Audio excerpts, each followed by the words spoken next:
What up, fam? Hit that like, hit that subscribe. Come talk some Phillies with us. We'll have Sixers on the table. And, of course, as always, we'll have Eagles. This is A2D Wednesday nights. Let's go.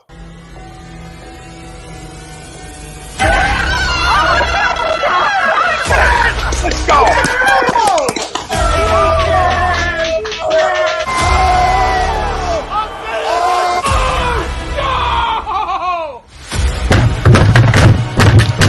This ain't the fuck night. Oh, this game can heat stink. Oh shit!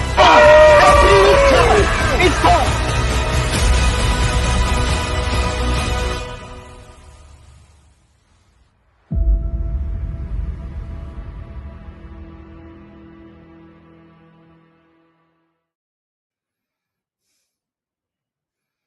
Everybody, welcome in, everybody. This is A2D Wednesday nights, only on A2D Radio. Every Wednesday, we're brought to you by FanUp. FanUp is the best way to enjoy fantasy sports, daily NFL contests, and more. Win great prizes. Sign up today.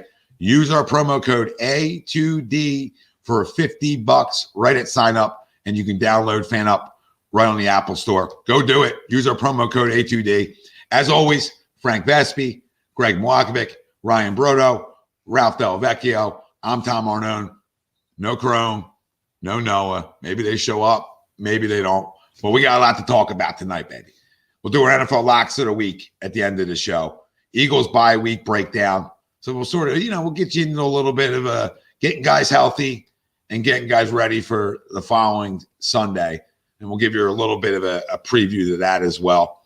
Sixers 2022-23 season expectations. Good start.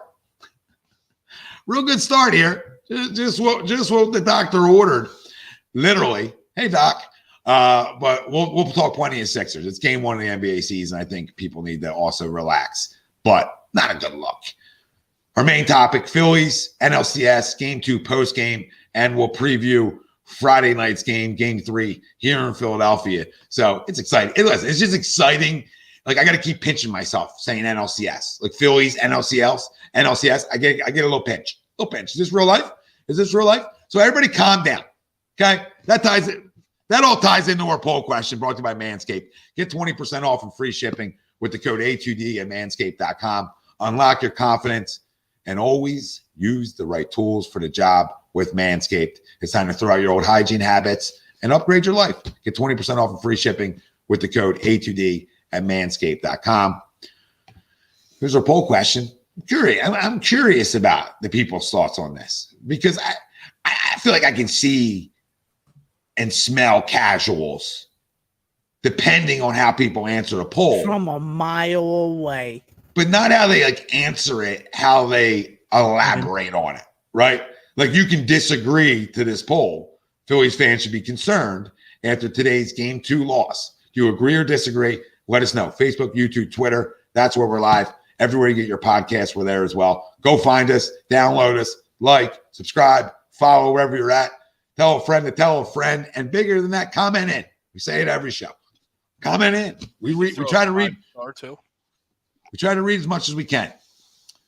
I disagree with the poll, and what I was saying is, if you agree to it, your elaboration is going to tell me a lot about you. Okay, because you can agree to be concerned. But how do you elaborate on on how you're concerned, right? And especially when we're talking about the game that just happened. So I disagree. I'm not concerned yet. I can be very much concerned after game 3, because we talked about it ad nauseum. When you talk about a series, the 2 biggest games, numbers-wise, are 1 and 3. The winners, if you win 1 and 3, you're in pretty good shape. Doesn't mean you always win the series, but the numbers say you're in pretty good shape. These are 2 evenly matched baseball teams. They really are, okay? They're similar in a lot of ways. We talked about it, all right? And the way to get to their pitching, we did, and their way to get our pitching, they did, okay? And I know people are going to talk about Aaron Nola wasn't good enough. Listen, it wasn't good enough. Nobody's going to run from that. And I'm not here to throw a defense parade for a guy or be his legal team. I'm just telling you, if you had a feel between your legs, if you had a feel today, you knew today was going to be day guys hit for them, and that you needed to match it. And guess what? They scored 8 runs. A little too much for my liking, obviously, right? Him giving up 6. I know Hand's responsible for at least one of them. I don't know how many of them, and he stinks. And it might be the only bad move. Yep, and it might be the only bad move Robbie Thompson's made all year. All right, in reality, like either let Noah ride or it's high leverage. Go get a doggy. Go get a doggy because they struggle. This is how you can smell it coming if you're not a casual. Okay, they struggle with 95 or above. They just do. I don't know why.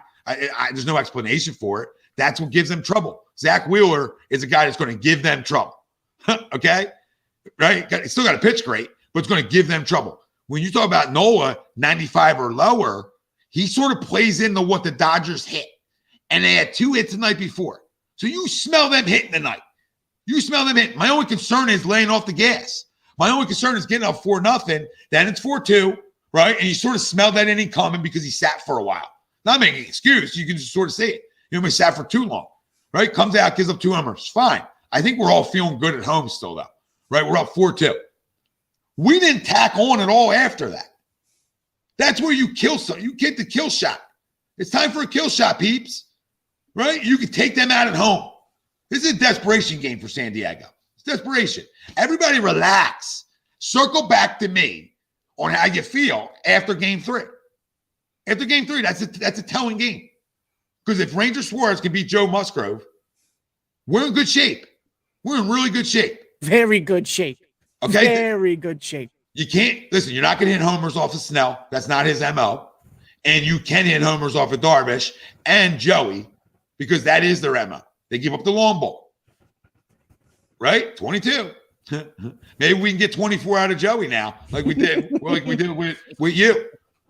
Well, listen, you won game 1 because your ace, who is your ace, came out and dominated. And shoved it. Noah's not shoved because he's not throwing 98.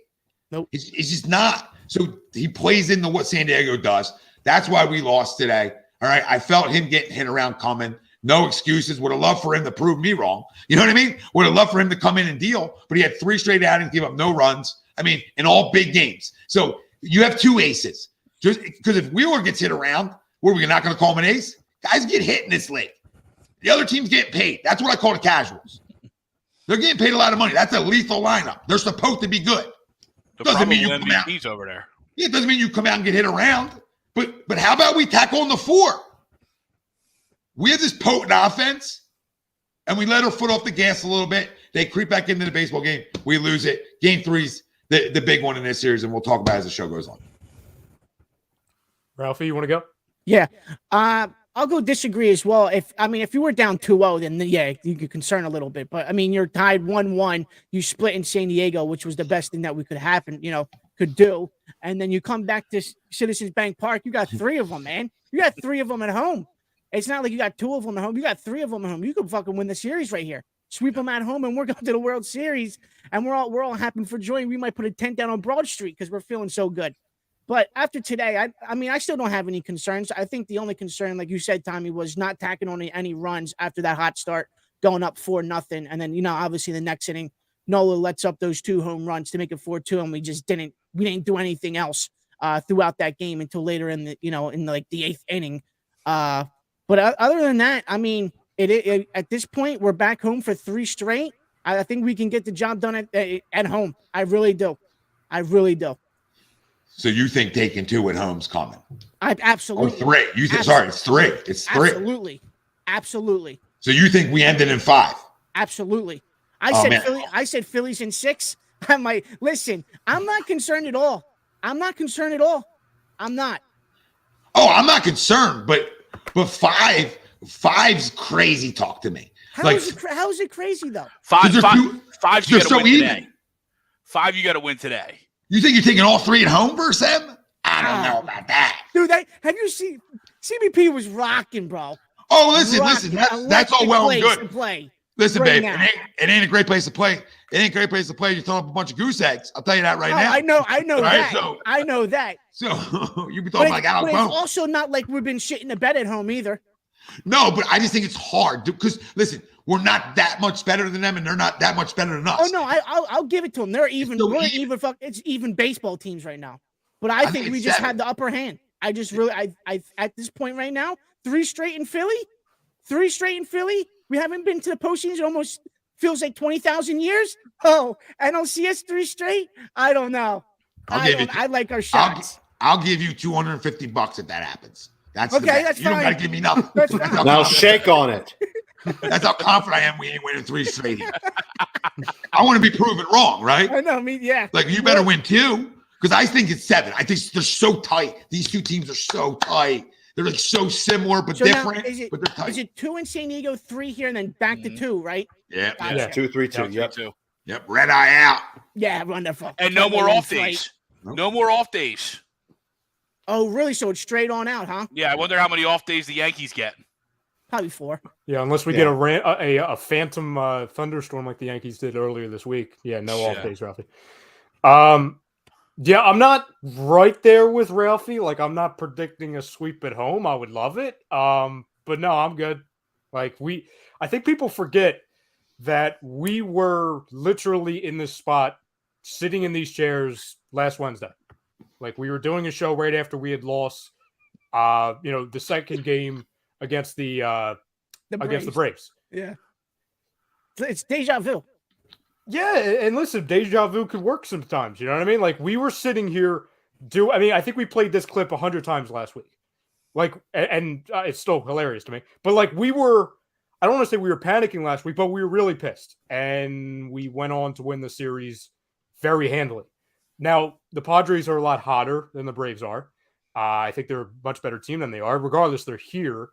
But if anyone was going in there saying, oh my God, you have to sweep both games in San Diego before you come home for 3, listen, I like the positivity. I like the confidence, but I think it's a little unrealistic. Like, you're not facing the Marlins offense. You're not facing Definitely the Pirates 3 in a row offense. with the Marlins, though. Even that would be, up for grabs, definitely. That random day game in there that we would never be able to win.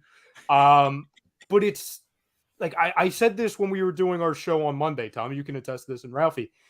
Like, for everyone, on the Fox pregame and postgame show that were calling both of these teams like ultimate underdogs and they really shouldn't be here, I don't think they really looked at the players on the Padres lineup. Like, they have Manny Machado, they have Juan Soto, they have a ton of pitchers. Their bullpen, throughout all of that, their bullpen is actually their strength, knowing what their offense and starting pitchers are. And we basically, like, I know we scored 5 runs. I don't want to call the 4 runs in the second inning fluky because I feel like that takes some credit away from us. But really, we scored because the sun got in Juan Soto's eyes. There were 2 broken bats, and there was a bad fielding error on the other one. So, like, there was nothing hard hit. So, in a game where we really didn't do much right, their offense went nuts. We didn't get blown out by any means. Like, it might have felt like we did after the 45-minute 5th inning. But or 4th inning, whatever it was, it could have been a lot worse, and we're going back for 3. So if we would have been swept, and it's like, oh my God, we got shut out, maybe Bryce Harper's not doing what he's doing, there's no redeeming qualities from this road trip, I'd be like, oh, okay, well, the magic might be gone, but we've been here before, and unless we come out, Friday night and I'm walking out of the stadium after, Ranger Suarez gets rocked, I'm going to be feeling pretty good about ourselves. I really, truly am. So I disagree. Miss me with all the panicking stuff, at least at this point. Yeah. And right to what you said, and what you were talking about, I agree. Like, and then the other side of it is too, not even the other side, just like to add on to what you said, you got like those types of like freebies, right? Hit wise early on, just put balls in play, got 4, and you're like, wow, 4-0, right? You got Blake Snell on the ropes, man. Like, I need you to have a kill shot. Like, I get it. They came back and put up 2, but I need a kill shot, man. I mean, Blake still don't get past the 5th as much as I give the guy postseason credit, right? Because he's had a lot of postseason success, in my opinion, right? But, he's a 5-inning guy. And today was another example, him being up in his pitch count. And this lineup's too good at this point of the year, as good as they've been for us to get here, right? The lulls. And it's everybody, but you can't, when you can put the other nail in the coffin, you got to do it. That's my only issue with today is you could have nailed in coffin. And this to me is, yes, it's a pitching loss, but it's also a lineup loss when I get 4 in the second. Like they were like 1 out of 9 in runners in scoring position after the 6th inning. I don't know what it finished at because we really didn't get that many people on base. 3 for 11. Yeah, like if we're doing like a power rankings of like who we blame, and I don't think there's a wrong answer here. And to Sosa me, and Veerling were 2 out of the 3. Yeah. Mhm. The hardest hit ball outside of the Hoskins one, which by that point it was kind of a lost game. The hardest hit ball by us was the Matt Veerling Sungate Juan Soto ball. Like that was the hardest hit ball, and it was a pop out to right field. I thought I had a chance to get out just because I thought that sound was pretty good on it, but it didn't. And Brad Hand's fingerprints were all on this. Like I know Nola set it up, but you were 0-2 with 2 outs. You had 2 strikes with a tie ball game. It was close enough, regardless. Yeah, 1-2, 0-2 regardless. regardless. You freaking plunk a guy. You put a relatively decent pitcher. You pitch it on the planet. You could be leaving that inning 4-4, and it's anybody's ball game. Yeah. It's about picking right. What And you notice JT was outside too. Like Yes. JT was expecting the breaking ball, but he was outside. What have we done up to this point? Right, we've done a really good job picking each other up. Today we didn't pick each other up. Like that's where I need my bullpen to say, "Hey, my starter didn't have his best stuff today." Okay, we're in a 4-4 ball game. We can see ourselves out of it. I need you to come in and get out. And today he wasn't good, and he really hasn't been good all year. He's been okay, right? The two staples when they run out of the bullpen that you say to yourself, "I feel like I'm getting out this inning," is Sir Anthony and Alvarado. They're the guys that I say when they come running out, you play the trumpet. You know what I mean? That's trumpet talk. If we want to get into trumpets, that's lights out, game over. But that doesn't mean like I need Brad Hand to be good. Yeah. Right. And I need just be good because through this series. And if we want to win a World Series, he's got to be just good. Okay. And then David Robertson has to be good. Be good too. Be better. Right. Yeah. So because I need these guys 6, 7, 8, 9, because if you think about this series and other series after the 2-hole, after Nola, essentially, who you feel like you're getting 6 or 7 from? Right. Yeah. That's a concern of mine. Because even as good as Ranger is, he's gonna run deep counts. Mm-hmm.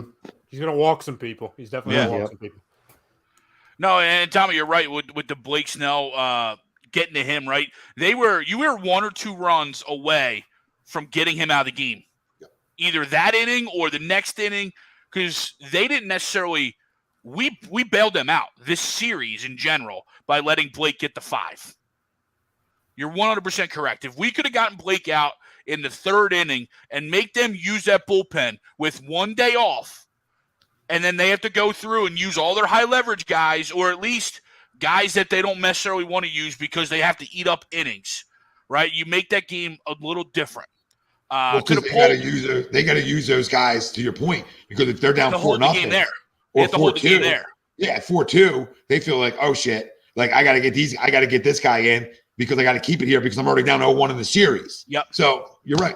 Yeah, they have to play it as a must-win, especially being down 0-1 in the series, and then you're already down in the game. You know what I mean? If Blake Snell's cruising through 5, then and Noah's cruising through 5, and it's 2-0, right? Or 2-2, it's a completely different ball game that both managers have to do. I could have done without the way we lost, right? Letting San Diego come back, letting San Diego have a big inning, right? And feel like they kind of took the momentum away, from what we did, right? Wheeler shoving, Sir Anthony shoving, Alvarado shoving, right? And then us getting up 4-0. Like I kind of feel bad. Like I almost had to put Nola in Cliff Lee territory here, right? But we're not done yet. Right, it's not like the series is over yet. I am completely disagreeing to the poll. Where there's some concerns of this game, yes, your ace, your high praise guy, loses a 4-0 lead. That's a concern, right? Your offense not adding on, as you guys mentioned, that's a concern. However, we're good, right? We're coming home for 3. I think we're in a good spot. You ultimately always go out for 1-1. Right, but again, it's like we said with the Braves series, though. The Braves came back and we thought took the momentum back, right? We thought they took the momentum back, but then we got home and our fans went nuts, and our guys, our guys opened up, to that, and I hope that's how it rolls on Friday. I like where we're at with Ranger. I like we got home field. We need We need 3 wins. They need 3 wins, but we got the home field on that, right? You know what I mean? So disagree. I think we're in a good spot. Real quick, Frank, before you go. Could do without seeing Sosa, though, again. Musgrove, obviously Musgrove had a great year. His splits are pretty even. He's given up 8 homers on the road. It seems like he's walked more guys at home. He's probably thrown more at home games. Yeah, he's thrown 2 more games at home. So, all right, just seeing what he gives up on the road, like home run wise. If his earned run average was big difference, right? It was a 301 on the road this year. But he's another guy. Like, no, he's been lights out for like 5 straight games. He's been lights out for like 5 straight games. He's been their big game guy. He's due to get a little less. He's due to get a little less, like he was doing. You know what I mean? He was all upset. He's due for a shell game, because in reality, this isn't the Mets lineup, right? Now, the Dodgers lineup's a different story, right? But, I feel like he's due for one of those, right? And the advantage you get as a hitter in the cold is the grip, right? Is the grip. Guys don't get the same grip in the warm weather as they do in if the game's – what's the game temperature Friday night? 55? 50? Yeah, it's gonna be cool. Yeah, it's gonna be cool. Yep. Yeah. The to your point, Tom, with Musgrove, his last 5 starts, his ERA is .93. He's only given up 1 home run. Let's see. Yeah, only 1 home run. 32 strikeouts in his last 5 games. Joey's due. And he's a good pitcher. Yeah. He's a good pitcher, but he's not a sub 1 ERA. That got to even out, right? Just like Noah evened out. Just like Noah. Like, he ain't throwing. I would love for him to throw 4 straight games like he did, right? I just feel like their lineup was due. They hit him, whatever. We already talked about that. But, like it's going to even out your own run average a little bit. Noah's like a 3 guy, right?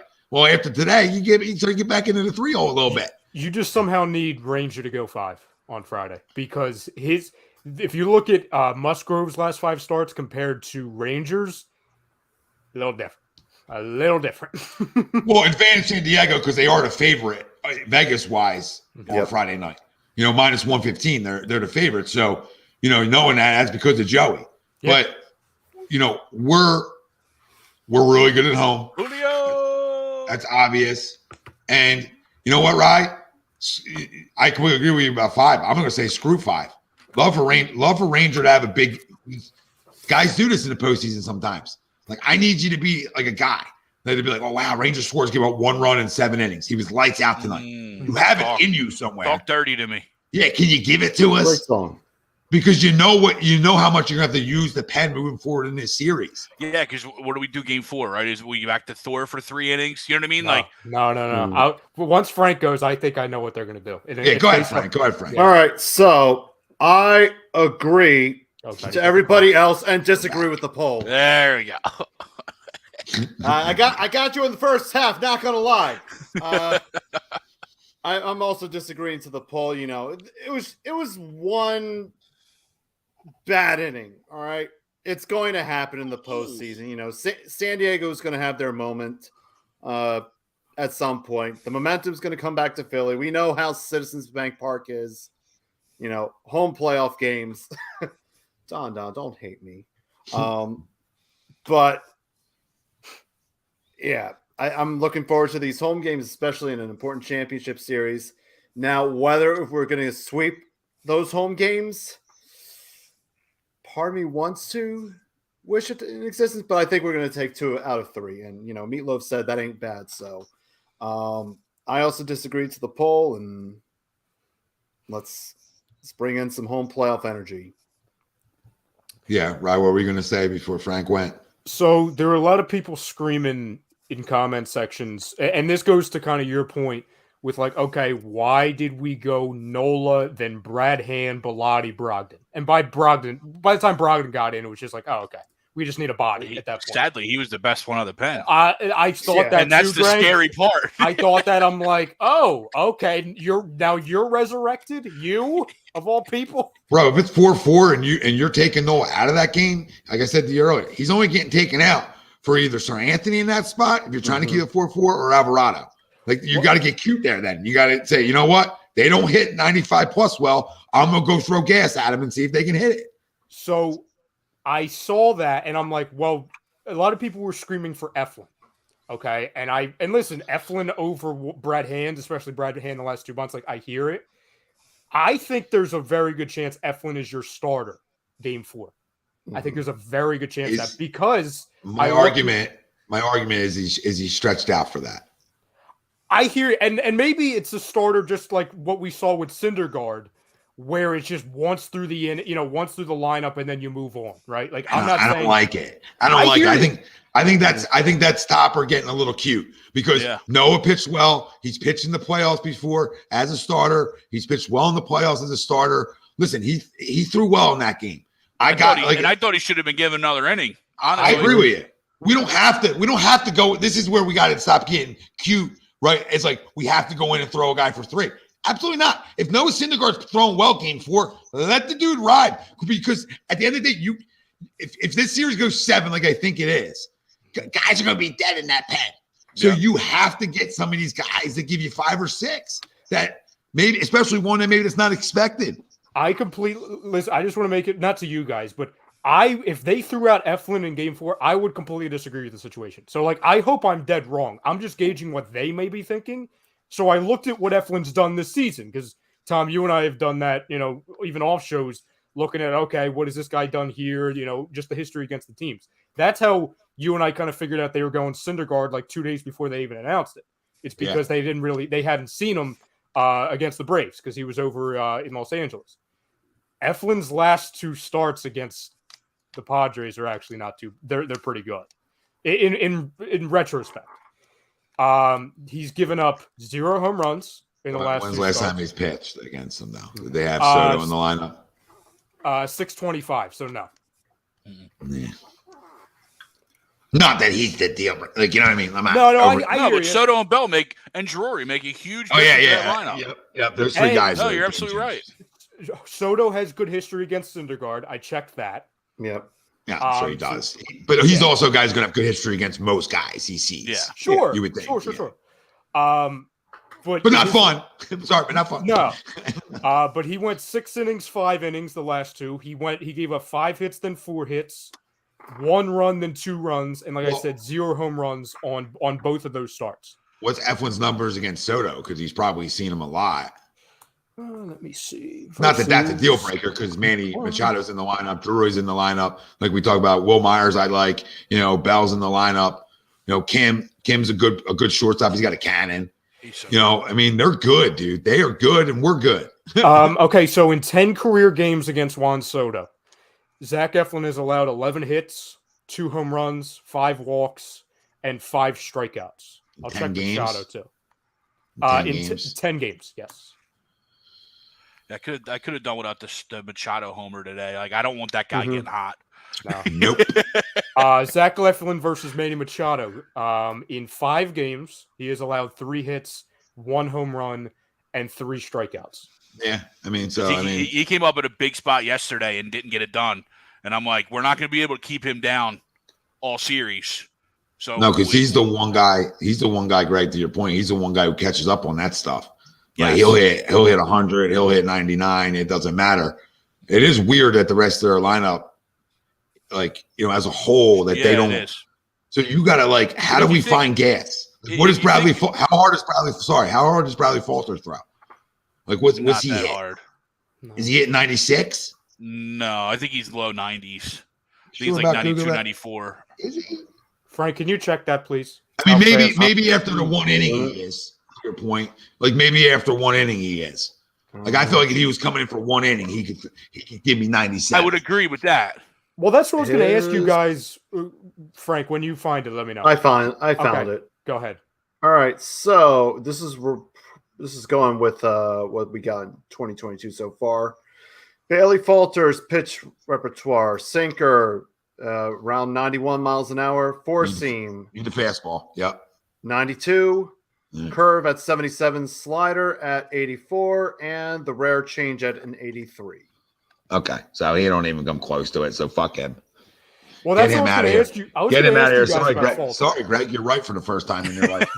Yeah, Joey when he said the numbers, I'm like, oh, you better check those numbers. You got to check those numbers. But he might be an option for, even though he hasn't pitched in a while, he might be an option for Game 4. Why do you think that is? Like, I know why we didn't see him against the Braves because, again, when Tom and I were doing our little research, Yeah, he doesn't. like, He didn't pitch good against the Braves. no, he's historically. like he is like a lawn chair against those guys. It's not good. But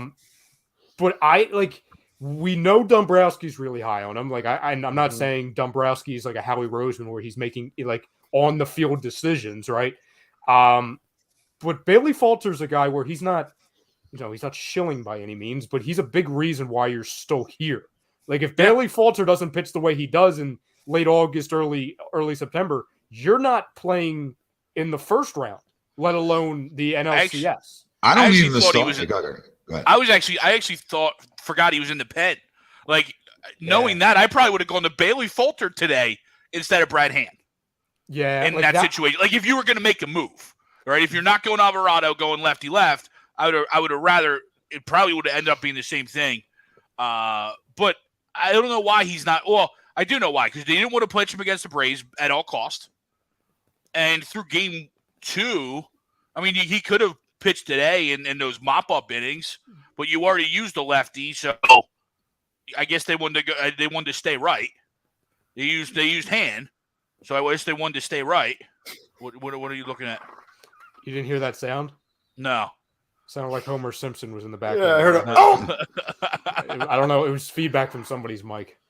So there wasn't a spot for him yesterday. So again, like I'm nitpicking, and I don't necessarily know or even think that Bailey Falter saves this game, but we knew they were going to hit today. Well, we had a very good idea of it. So after Nola gets shelled in the fourth, it was the fourth, right? Like I keep forgetting if it was the fourth or no, it's fifth. Okay. Because we got our runs in the second, they got theirs in the second. We got third, fourth, And then fifth is when they came got around, theirs. and we just got fucking demolished. I would have liked to have given Bailey Falter a look just to get it. Like they were talking about, they threw Gibson in here just to get him some work. Well, Bailey Falter's been the better pitcher for the last 3 months than Kyle Gibson. Yeah, I'm not going to pound the table for Bradley Falter. Like none of us are, right? Yeah. We're not like pounding the table for him, but like it's a lefty. He's funky, right? He's proven he can be good at times. I mean, has he got hit around at times? Sure. But like he's proven down the stretch at least that he's been solid. It's a solid. You know what I mean? He's solid. Now, I don't know what they're running out Game 4 either. Like off the top of my head, I don't know who Clevenger. they're. Oh, hell. He's hit or miss, though. Yeah, he's definitely hit or miss. But he's one of their regular starters, right? Yeah, at least that's a name. Like we're like to be determined. He's an actual person. You know what I mean? Yeah. That's never Musgrove fun. tomorrow, then Clevenger.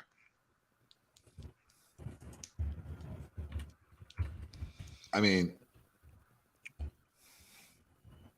a 4.3 on run average. Yeah, he season. doesn't worry me. I mean, he wears pigtails out there. Yeah, I'm not like that's what I'm saying. Like Clevenger, like I'll hit that around. At least I should. You know what I mean? I feel like I should, absolutely. yeah, I feel like I should get a little rip at him. So whatever. I mean, Mike Clevenger and Noah Syndergaard to me are the same guys you're running out. You know what I mean? In reality, they're the same guys. 4.33 earned run average guys. Mm-hmm. Same guys. Let's find a way to hit. Like I'll say it again. You ain't winning this series 2-0. Right. Like you ain't going 2-0, 3-2. Like you gotta swing it. And they've been tremendous swinging it. Like, listen, we gotten this far, right? But I'll continue to pound the table over. They gotta hit. JT's gotta hit. All right, it's gotta hit. Gene's got to wake up. Gene's Gene's except been for that one little nibbler in the St. Louis series, he sucked the entire postseason. Yes, the nibbler. That's it. That's all he's done. Need Gene to get hot, right? Need some other guys to get hot. In the Braves series. Yeah, he did. But you're right. It hasn't been much. Same thing with Castellanos. Castellanos had that one game, and it was like, cool, Nick, thanks for showing up to the postseason. And then he's swinging at everything. Well, that was because he had great hit. What was that, Freed? Pitch. Was that Freed? Yeah. Yep. That I was saying this the day after. I think I said this to you, Tom. like everyone was saying, "Oh, this is Nick. He's turning the corner." I was rooting for it. It's not like I was hoping I was wrong, but I said that, and I'm like, I think that's more of a representation that he has a historic history against Max Fried. Like, yeah, he was like he's just, scorching against him in his career. He's just so lost at the plate right now. He's guessing. And They don't have shows. They know Guessing. they don't have to Greg. throw strikes. They know they don't have to show strikes. Greg Gesson, I told April, May. I told you this in June. Oh, I know. You know what I mean? Not saying I don't got the end all be all. I said, dude, this dude's guessing at the plate. You're gonna fail if you're constantly guessing. Like, it doesn't work like that. Every first pitch he swings at, you can literally bounce it up there, and he's probably gonna take a cut out of it. It could be a ball from the mouth, like you see it out the hand. That's a ball. He'll freaking take a cut out of it. He's so lost.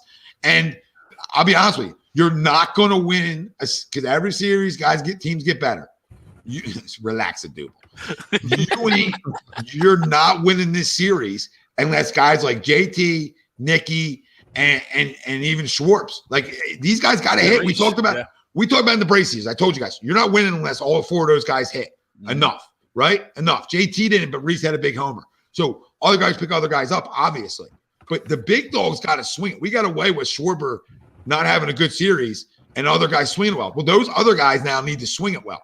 So it's not been good enough yet, right? Today wasn't good enough, right? JT got boned today on that one call. Yeah, that was a big spot too. That was a big spot. There was a runner on third base. I mean, the pitch almost hit the third. Ball was at his fucking ankles. I mean, what are we doing, dude? Like, I mean, absolutely got boned. And I'm not saying he gets a hit, right? You know what I mean? But again, like, when you're taking a bat out of hands, can't get a hit if you don't swing. Right. You don't get a chance to hit. You don't get a chance. I don't do the umpire thing. Like, that's like ninth on, like, it's like the blaming the refs thing. Like, I've really got to go down the list for me to say something. But the last two games on both sides, not just us, it's a moving strike zone. Oh, it is. I usually I think they did a good job in the Brave series to where, like, by the third inning, just us sitting at home, you kind of figure out, like, oh, okay, the edge of his strike zone on the outside is about is about this much. Like, you could just tell based on the box. This time in the second inning, a strike was at the ankles, and then in the fourth inning, a strike was no lower than freaking here. You know what I'm saying? Like, it's right. You got to be consistent on both ends, and I know. We say that about every umpire in most cases, but that entire crew has sucked in both games. Yeah. Like, they're making it easy to call for the robots. You know what I mean? Like, I don't want the robots. It's a human aspect of it. I expect it. Players got to expect it. So to me, like, hey, a guy can be horseshit all day. But to me in baseball, I never put it on him. It's never me. Like, I'll say, man, that guy's terrible. Now with replay, like, a guy can't cost you a game on the bases anymore, right? And certain things like that. But last night, for instance, Soto hit a ball in front of the plate. That's an out. All right, that's an out, and you can't review it. And you got 17 guys on the field. Like, hey, somebody come out here, because you're a pitch away from him driving a ball out of the ballpark on you, and that's not fun. So I mean, we should be able to then review everything. Right, and just get it right. Like, they finish the play and etc. But I expect these guys to miss some shit behind the plate. But listen, we're in good shape. We're in really good shape. We should be excited to come here for Game 3. And not only is the pressure on Ranger Suarez to come out and have his best game as a Philly, but the pressure comes and shifts big time to this offense, because they got to also know what they're in for the next two nights out. Right, in terms of what's being thrown. So you got to come out and say, hey, I got to expect that San Diego might score 4, right? Can I come score 5? And that's it. Yeah, that's exactly what I was going to say, to where you got to go into the next really 2 games, but you're at home. So, I'll throw that third one in there, even though we have no idea what the context of the series is going to be at that point. But especially the next 2, because of the pitching matchups and the uncertainty of what Ranger is going to be and what human is going to be starting for you, / humans, if it's a true bullpen game 4, you got to put up 5. You got to go into it saying, we got to score big, we got to score early to really, push the needle a little bit, especially, being on your home field. Yeah, right. The only game that you can smell in this series is a 2-0, a 2-1, even a 3-2 is a Wheeler Darvish. I mean, everything after that is who's going to out hit who? Who's going to have the most timely hits? Who's going to get to a guy? And I'll say it again. We had a chance to put the nail in the coffin today offensively, and we didn't do it. And our pitcher didn't help us in the fifth for sure, our pitching, right? But we had a chance over 3 innings that hey, maybe scratch one or two across. Really start to, hammer that nail in. And we didn't do it. But guess what? Like I said, game 1, game 3, they're the most important games in series on who usually wins it. So I don't know. I mean, what are you guys feeling? Like, I feel like we have to win like a 5-4. Like, I feel like we have to at least score 5 on Friday night. Yeah, I in my mind, I had 6. So I'm right with you. 6? Oh, shit. I mean, I feel like 5's more realistic, but No, I'm with Greg. Like, I have no idea what I'm getting from Ranger Suarez. The last time we saw him, he was bailed out just because, and it was mostly his doing, but he walks a ton of guys, right? Which that's something that Wheeler really hasn't done, and Nola up until today he really hadn't done. And even then, I think he only walked like 1 or 2 guys today, in meaningful aspects of it. Ranger's going to put too many guys on base, and the only reason why we got out and we escaped it in his last start, it's because his best at bats were when guys were on base and there were 2 outs. It's like he pitched the right, he found the right times to pitch well. Yeah. And that was against, like, I don't think the Braves are on the same level as the Cardinals. This is just like cold bats. The Cardinals, they couldn't hit anything. Like, the Braves were scorching coming in. Yeah. So you could, some of us could have been pitching against the Cardinals, and I don't think they get hits. That's not a shot at them, but I mean that's just the way it was. Chrome's still crying. You've got to score at least 6 runs, in my opinion, because I think they're going to come out firing. And listen, I said this in our chat earlier. This is the same Padres offense that lit up Kershaw and lit up Scherzer, and has lit up far other guys. Like, I know Wheeler pitched awesome yesterday, but we're not getting Wheeler until the earliest Sunday, so it's a different situation here.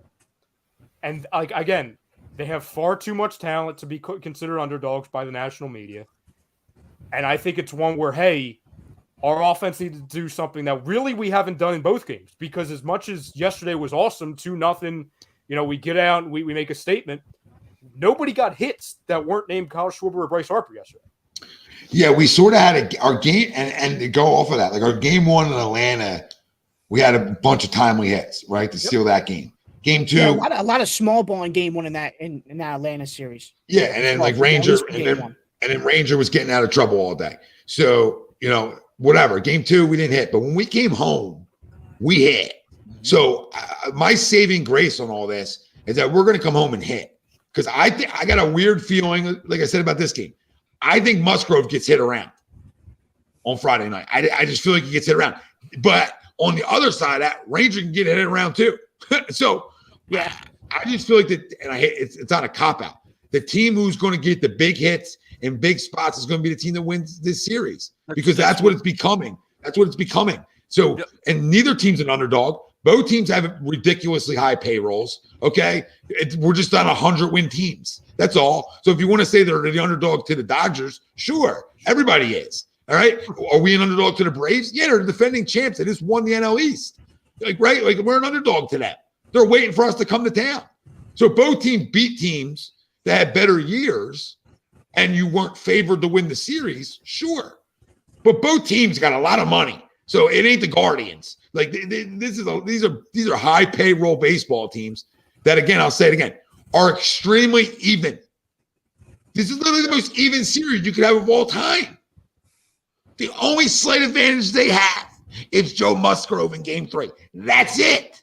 Everything else is by the book even. Yeah, I mean, you can even tell that from Vegas, right? I mean, they were minus 135 series favorites. We were plus, 110, 115. Like, if that doesn't tell you how close and even this series is, that's like a home team being a -3. You know what I mean? Like, well, that's the thing. In the NFL, right? Like, there's your home field advantage, a wiggle room right there. And we took that from them. It's factoring in the extra pitcher, like you both said, and the extra home game that they have. That's really as close as it becomes. and maybe a slight edge because of the health and strength of their bullpen. Real quick on Clevenger, because I just wanted to look at what he's done against us. Well, I'm not saying he scares me, He doesn't but scare me. Ralphie, in his We'll one fucking smoke him. Ralph, in his one appearance, against us, he has allowed 0 runs on 1 hit with 5 strikeouts. That's When fine. and where? Postseason. When and where? Here, and it was in May. It doesn't count. When we fucking sucked ass. Yeah. We ain't counting that. We're just passing on by We'll be that. all right. Current series odds: Padres -115, Phillies -105. It's even. It's so even. Yep. So even. Yep. What stars are going to show up? Makes sense. I mean, this Number is 3 better for us. what stars show up the rest of the series, right? And what other players that you're maybe not expecting show up. I need you guys to give me 2 stars who show up. All right. And then we'll segue into a little Sixers and keep the train moving, right? But give me 2 stars that need to show up the rest of the series for us to win it. And then 2 other guys. For me, one is Schwarber. Needs to get going. Obviously, he had that home run. The other guy needs to be JT. 100%. I will go Alec Boehm first and foremost. As a star or as an other player? A star, because he was a star. I'm saying star like your big money. Your big monies. Your big monies are your stars, right? All right, so the 4 of them, JT, Castellanos, Harper, Schwarber. They're the guys who are getting paid. So what 2 of those, and then what 2 other in the other groupings? Oh, Castellanos. If we're going just based off the high paying guy, Yeah, that's what we're going because that's considered a star. You're getting paid that kind of money. Yeah, I said earlier they know they don't have to throw strikes. He's going to swing. They literally just paint the corners and like a foot outside of it, and he's swinging. So either make contact, dude, or show some more plate discipline, which I'm not even expecting the second one because you saw how many times on the screen today with the graphics, like he swings the most out of anybody in the MLB pretty much. And the other guy, big money. Yeah, I mean, JT. I mean, I want to say he really hasn't done much. So no Harp the rest of the series? I think Harper's just going to continue doing this. I just think this is what we're getting. I think he's going 2 for 4 every game. He's done nothing to show me otherwise. No. Of course, he's red hot. He's red hot. You know what I mean? But all right, we're leaving him out of it. Okay, I got you. Greg, what 2 guys? It's a shame too because JT was hitting in the Braves series, right? 1 for 5, 1 for 4, 1 for 4, 2 for 5. He was there, right? Yeah. He was on the verge of breaking out. My two guys is obviously Castellanos. Yeah. And I need Harper to stay where he's at. So I'm going to absolutely put Harper there. I need him to continue to be the guy carrying this team and then hope somebody else gets hot. Well, we're going to talk about those guys. Bryce Harper is doing everything that we've asked him to do in this playoffs. Listen, I'm going to have a little speech about him before we go into the Sixers. You know, and it's fun to watch because he's as our buddy Willie likes to say, he's white hot right now. And he's hot as a pistol. He needs to continue. No, you're right, Greg. You're right. He absolutely has. That's why you got to put him in there. Mm-hmm. Frank? I mean, exactly. Yes. The same guys you've listed. They need to step up. What's 2, Frank? Which 2 did you want to see most step up? There's not a wrong answer, Frank. There's not a wrong. Just say 2 names. I mean, outside of our big money guys. I mean, no. Are you Ralph? Have you turned into Ralph? Just name 2 big money guys and correct answer. JT get the money. And Shorbs. There you go. Bang. There we go. Great answer. Great to have you. I'm not going to assume like any one of those guys is staying like hot when I give mine, right? So I got to go Harper, like Greg said, in terms of that. And because I need him, right? I need him. And I speak for everybody. He's been sensational. He's a flat out freaking superstar. I think he lives for the moment of it. And I think he has a real want and need to win, right? I believe that right? He's really changed some of my maybe concerns that I've had over his course of his career. And I appreciate him for doing that. Right? But it's not over. You got to win something here. You signed here for a long time. We got to win something here. It's not easy to do. It's not easy to do. But I need him to stay hot, because if he's hot, we're going to have a real good chance of doing it. And the other guy I'll team up with him is Nicky. He's got to freaking hit. He's got to hit. He's got to hit, especially 4-5 there. They got to hit. I was just about to go there too, Tommy, because you're absolutely right. Sooner or later, if Bryce stays this hot, he's not going to see a pitch. No. Sooner or later. He's just going to start getting walked, and Castellanos is going to have to come up big one way or another. I mean, how many times do we have to see Harper getting a leadoff double and then nobody scores him? Nobody. Yeah, it's just bad baseball. At those times, it's bad at bats. Ralphie, who are your two guys? Not high. Okay. I'll go Reese #1, and I need Alec Boehm as well. Preaching. No, you know what? No, not Alec Boehm. I'll go Gene. I'll go Segura. Recent Gene for me. Yeah, I need Alec. Is my two. I need Alec, and he went Segura. Great swing earlier. Great swing early in that game, in that second inning. Yeah. Great swing.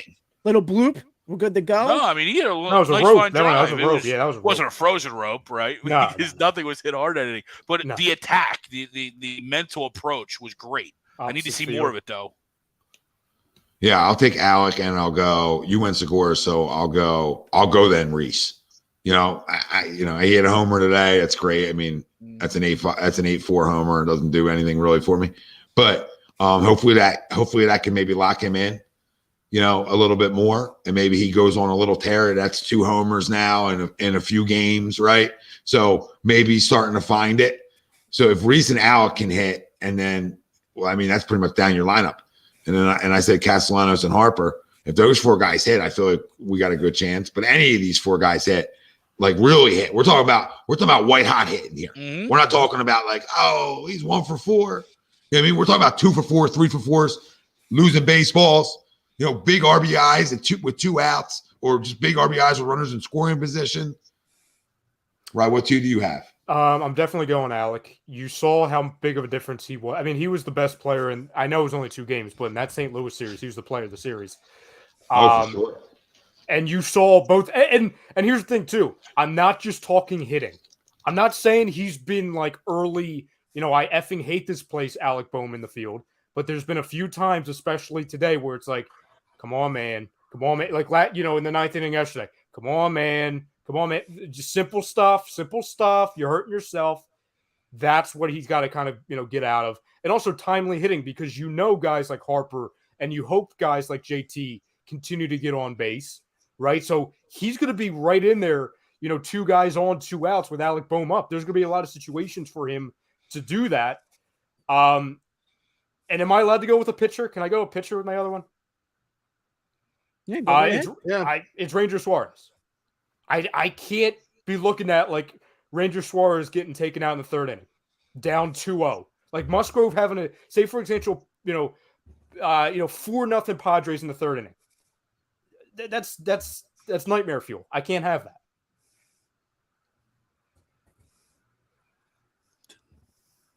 Greg? I'm gonna go with.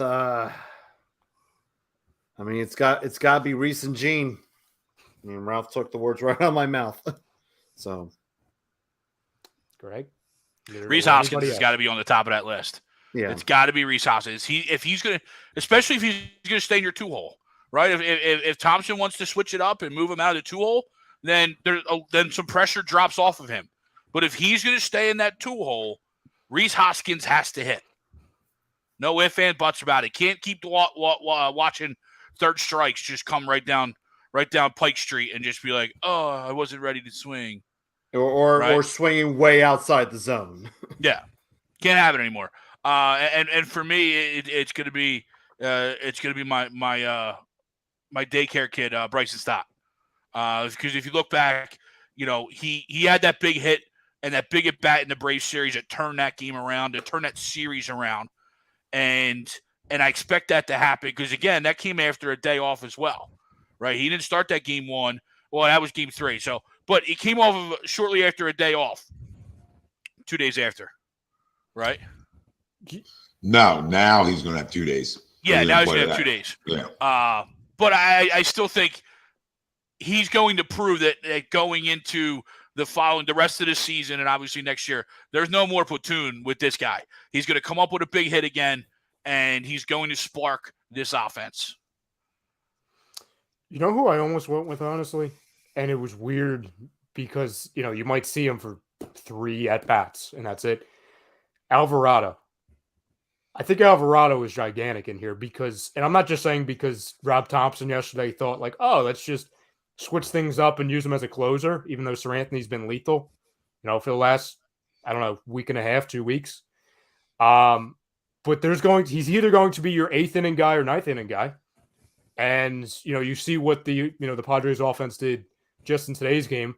I don't think there's going to be a ton of blowouts in our favor. Like, I'm hoping I'm wrong, right? I would love there to be like a 7-1 game somewhere in here. But there's going to be times where it's like 1-run game, maybe tied, where you're going to need Alvarado to face the heart of their order and get 3 quick outs and not put anybody on base. Because that's his number one thing. If he starts walking a guy in the first 2 at-bats, you're going to be pacing for a little bit. If not, he hasn't in a long time either. So, Yeah, he thought about it yesterday, right? Like I think he walked the second guy. He did. He walked. And that's when I walked out of the house. I'm like, oh, okay, all right, here we go. I think that's the at-bat Sweeps was talking about. Manny taking the 101 down the middle. Like, thank you, Manny. Thank you. Appreciate you giving us that pitch. I think you just walked Cronenworth. And then Manny's coming up with a man on base. We're up 2-0. Like, yeah, this isn't the game you want to play very often. Yeah, this is going to be an interesting. Go ahead. No, I was going to say, but Alvarado has been our best reliever since July, right? Since he came back, he has been absolutely lights out, filthy.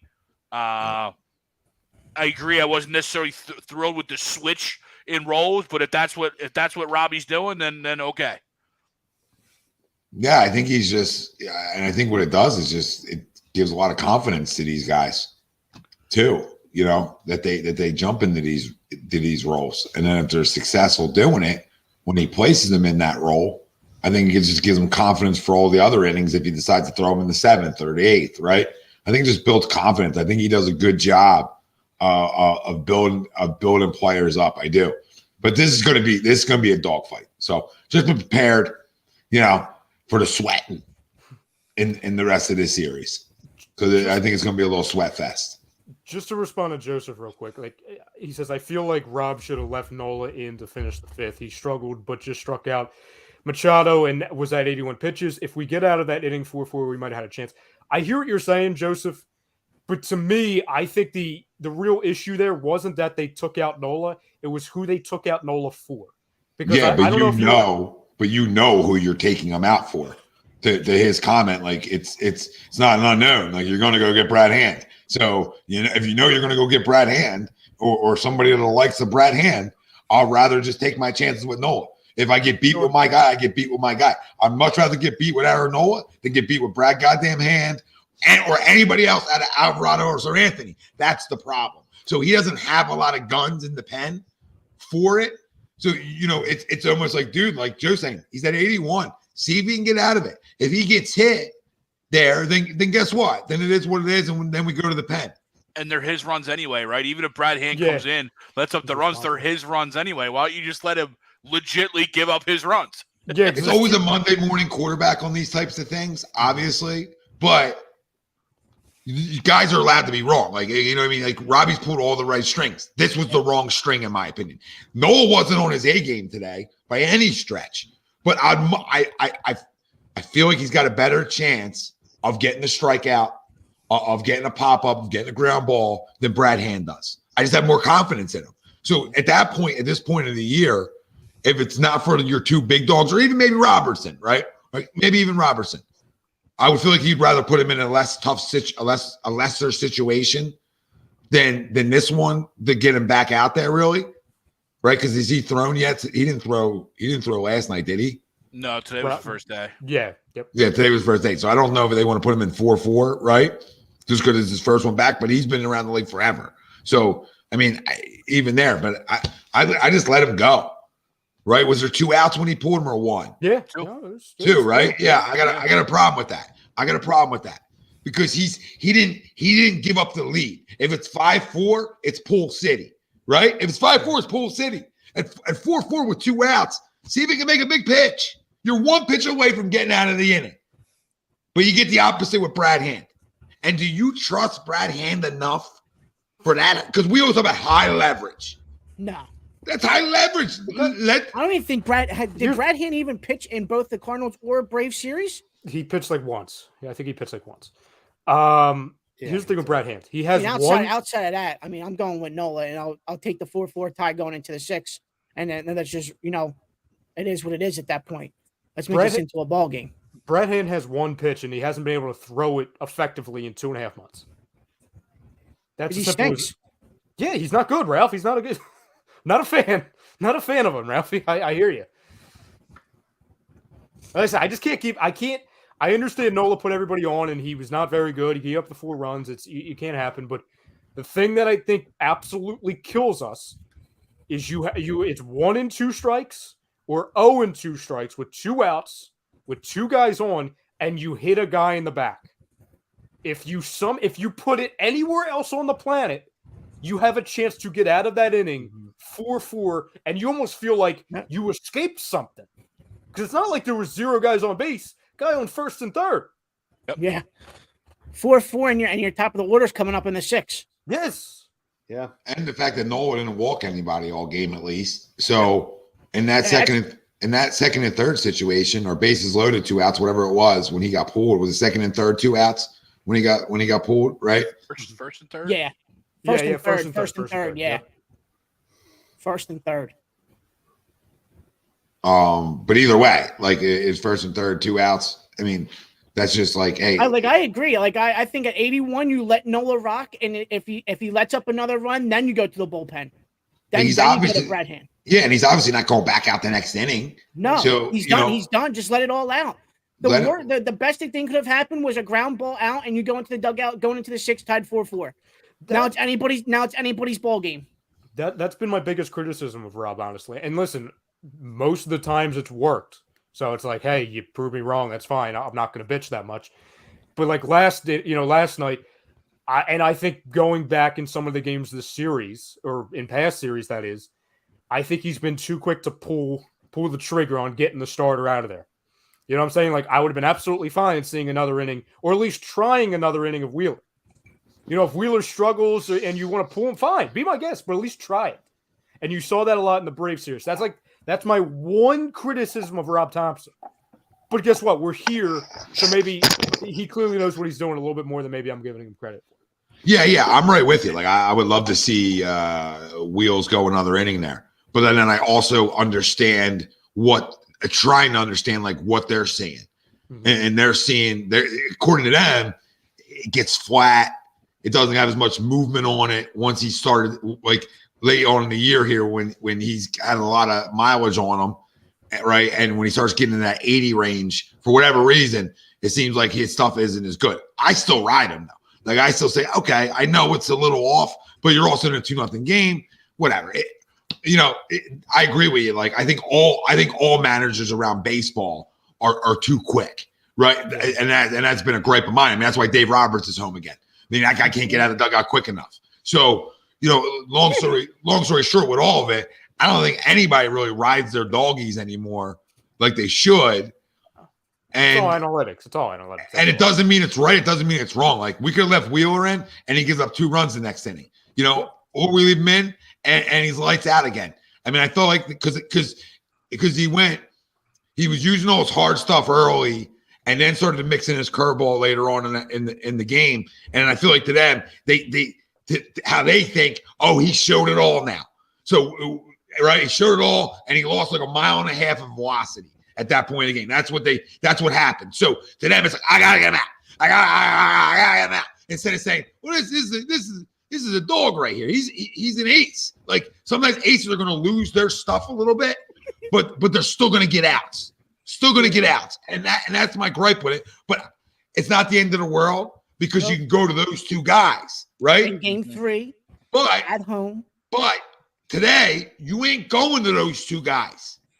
That's the problem with today. Last night, I'm not going to Monday morning quarterback because even if you lose, because you're going to two guys that have been lights out for you. So it's not like you're going to two schmucks, right? Today, you're going to a schmuck. You're going to Brad freaking Hand. You're going to Brad Hand. It's cute. It's cool. With the guy on the corner, with two guys on the corner too. It's not like it was 2 outs with nobody on. You're going to Brad Hand with 2 guys on the corner, 2 outs in a tie baseball game. Well, and you know what I mean? And the fact that if it's first and third, no outs, and it's a 4-4 game, okay, maybe you need to go get Nola. If it's first, so let me ask you this, Tommy. You put Alvarado in that spot, right? Or Dominguez in that spot, right? Are you bringing him back out for another inning, or is he done? Just one batter and he's done. No, I bring him back out for another inning, and the reason I do that is because they had the day off tomorrow, which then gives them a little bit more of a breather before game 3. Yeah. So that's why you could pull that move today. That's to say, there's only 2.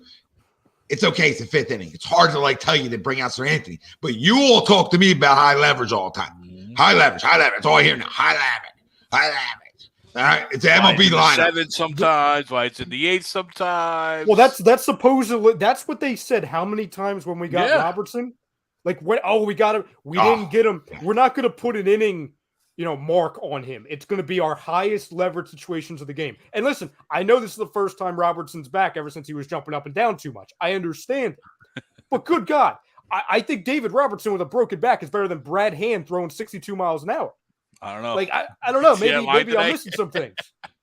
Say that again, Greg. I said, did you see his line today that he put out there? No. What, Robertson? Yeah. Well, yeah, it wasn't great. But listen, I at least believe, maybe I'm wrong, Robertson's not going to plunk a guy in the opposite back elbow. Like he almost missed him. That's how bad that pitch was. 2/3 of an inning, 3 hits, 1 run, 1 earned run, a home run. No, listen, not great. Listen, you can't go to Robertson there because this is the gripe with it. He just missed. You know what I mean? He just missed some time. Yeah. Right? So you almost ease him back like you did today. Late in the game, it's sort of over. Manny takes him yard. Cool. Right? But you have nobody else to go to, right? Unless it would have been like Eflin. Maybe you could say, okay, that's the third guy who I believe can get outs in the bullpen. Right? And maybe even give you a little extra 2, maybe even give you 2 innings, right? But there's nothing out there. And like I just talked about, like people don't understand, they rake the slower guys. So what the hell am I going to bring Brad Hand in for? To throw Frisbees up there? Frisbee, here's a Frisbee, hit it. Here's another Frisbee. That's all he freaking throws. A freaking curveball that hangs for 20 minutes. 20 minutes. Cass probably makes contact with his curveball. That's how much smokes it over the fence, over the backyard fence. Laser shot. So I don't want to crush Rob because he's been phenomenal, like Rye said, right? But I mean, it's not a shot.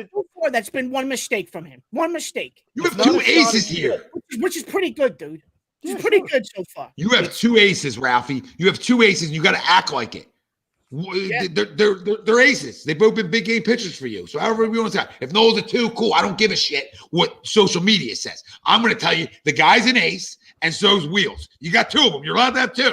All right. I'm not telling you Noel's perfect. They're different types of aces. Okay. But when you have that, and you know what this series is going to entail later on, you're scared to get you.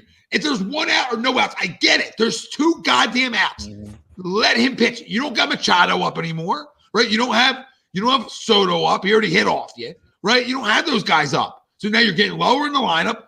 Let us see if he's getting out. I get it if it's the top of the lineup. I get it, but it's not. And there's 2 outs. Just let him throw it. If he gets hit, then we lose anyway. Oh my God, I can't. I can't with the Brad Hand. As soon as I saw Brad Hand came in, I literally turned the volume down because I knew how I was going to go because I had it in my bucket while I was tossing it. I have to. It's been 11 years. Ralphie, it's not a shot at Rob Thompson. It's more of a shot just at Major League Baseball. It's because, I'll just speak for me. I've been conditioned to where if a starting pitcher is still cruising and he's under 95 pitches, keep him going. I don't care if it's the 5th inning. I don't care if it's the 9th inning. If he's cruising and there's nothing's getting flat and he's not at over 100 pitches or even 95 if we really want to baby it, then fine, then keep doing it. That's just Major League Baseball, how it's changed over the last 10 years. In the playoffs.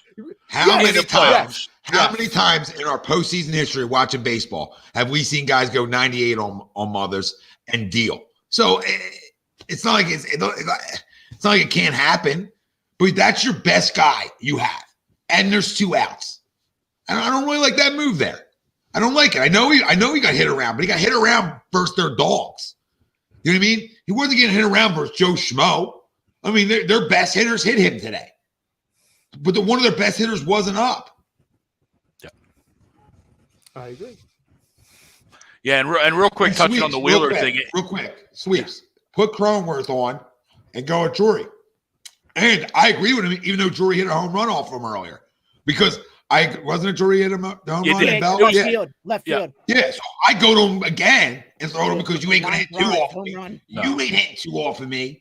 It was like an Alvarez line drive, though. Like, it wasn't even like – Yeah. I mean, it was a home run. Like, not taking anything away, but it was just a line drive that just went to the smallest part of the fence. That's hitting the fucking wall at Citizen Bank Park. You know? Yeah, what the hell was that little corner BS? Yeah. Oh, they freaking both sides are like that, aren't they? Both sides are like that.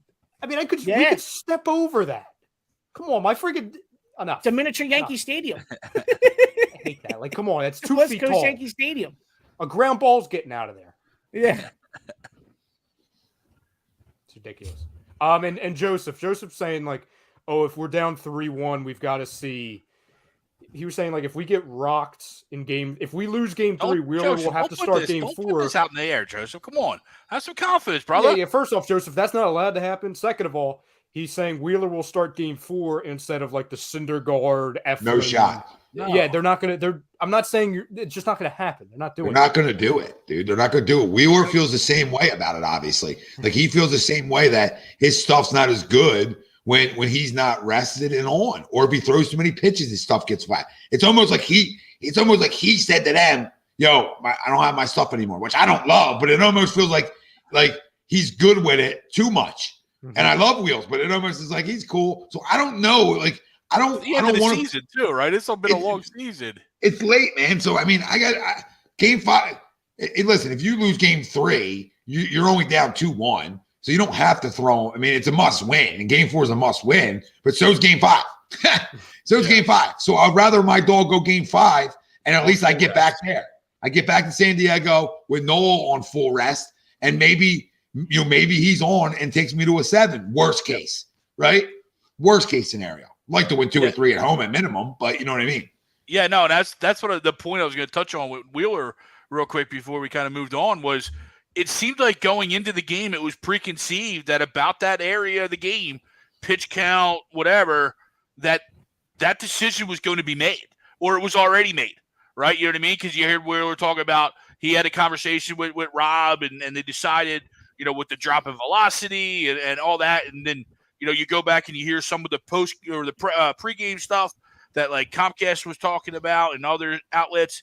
It almost seemed like that was a preconceived situation, which again, I agree with you, Tommy. I'm not necessarily in love with, but the fact that he just spent a couple of weeks on the IL and it's towards the end of the season, I'll take 7 shutout out of him, knowing I got those 2 doggies back there.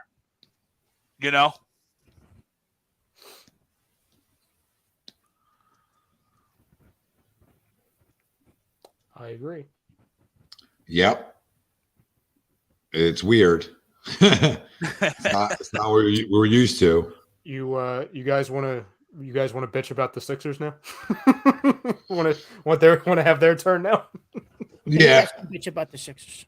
Oh, yeah. Oh. You don't want to talk about your Lakers, Ralphie? Oh, we could. I mean, we don't have to. Yeah, I was gonna say. I don't think you want. We can skip that. We can skip that part. Yeah, Charles Barkley I'll just sit back and listen. Barkley already declared you guys dead last night. You hear that? That's fine. I mean, we probably are.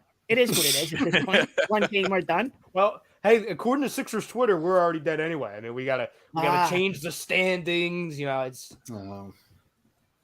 Yeah, I'm not even worried. It's game 1 of an NBA season. I don't want you to start like shitty. KZ, it is what it is, babe. I don't want them. Go ahead, Tom. Go ahead. I just don't want them to start shitty, but like I'm not going to overreact to a loss in Boston on opening night. Like I'm not going to say nothing's changed here. Like I'm just not going to do that yet.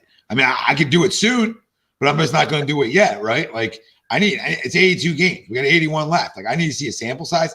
And guess what? I don't really give a shit about the regular season. Just be a top 3 or 4 seed. Essentially, that's all I care about. And get past second round for once. Like, you know what I mean? The regular season is just like maintain.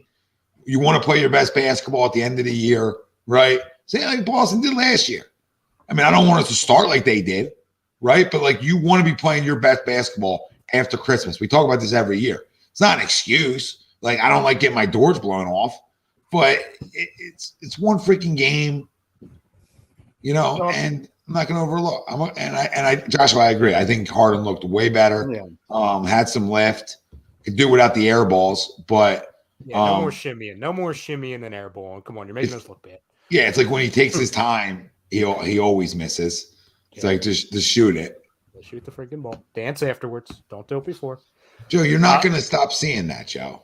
I'm sorry. Like you're not going to stop seeing Embiid flopping and all the things he does. Like, you know, he had a bad night. I would hope he said afterwards he had a bad night. I didn't listen to anything, but I was too busy up on the Phils. But I would hope he'd be accountable for not having his best night when I think he should eat versus that team. They also did a good job defensively on what you need to do to him to make him turn the basketball over a bunch. So I don't love the fact that seems to be something that's just never cleaned up. But guess what, dude? He's special. So I'm not going to go around flipping out about Embiid. He's going to be all right. I got other things to worry about. And we got to play better defense. Well, listen, I feel like this shouldn't need to be said, but to some people, I guess does. I don't think Embiid stinks. He's amazing, all that. If he has a rough season or if he does what he does like last night, I'm not going to look to trade him. So this doesn't mean anything, right? But what I will say, and you and I talked about it a little bit last night, Tom, I'm going to be very hard on him this year. Not like we've given him a free pass in the past years, but he's got to friggin' learn. He's got to get through his head that this isn't last season when you didn't have a point guard for 60 games. This isn't 2017 where it's literally you and a bunch of lawn chairs. You have guys. You begged for guys. You were the number one guy that begged your team to go out and get certain pieces. Well, friggin' use them. Mm-hmm. Enough with this, hey, lollygagging in the post and half-heartedly taking the inbound pass and then doing a half-witted dribble backhand and then leading to a fast break turnover by the Celtics. It's enough.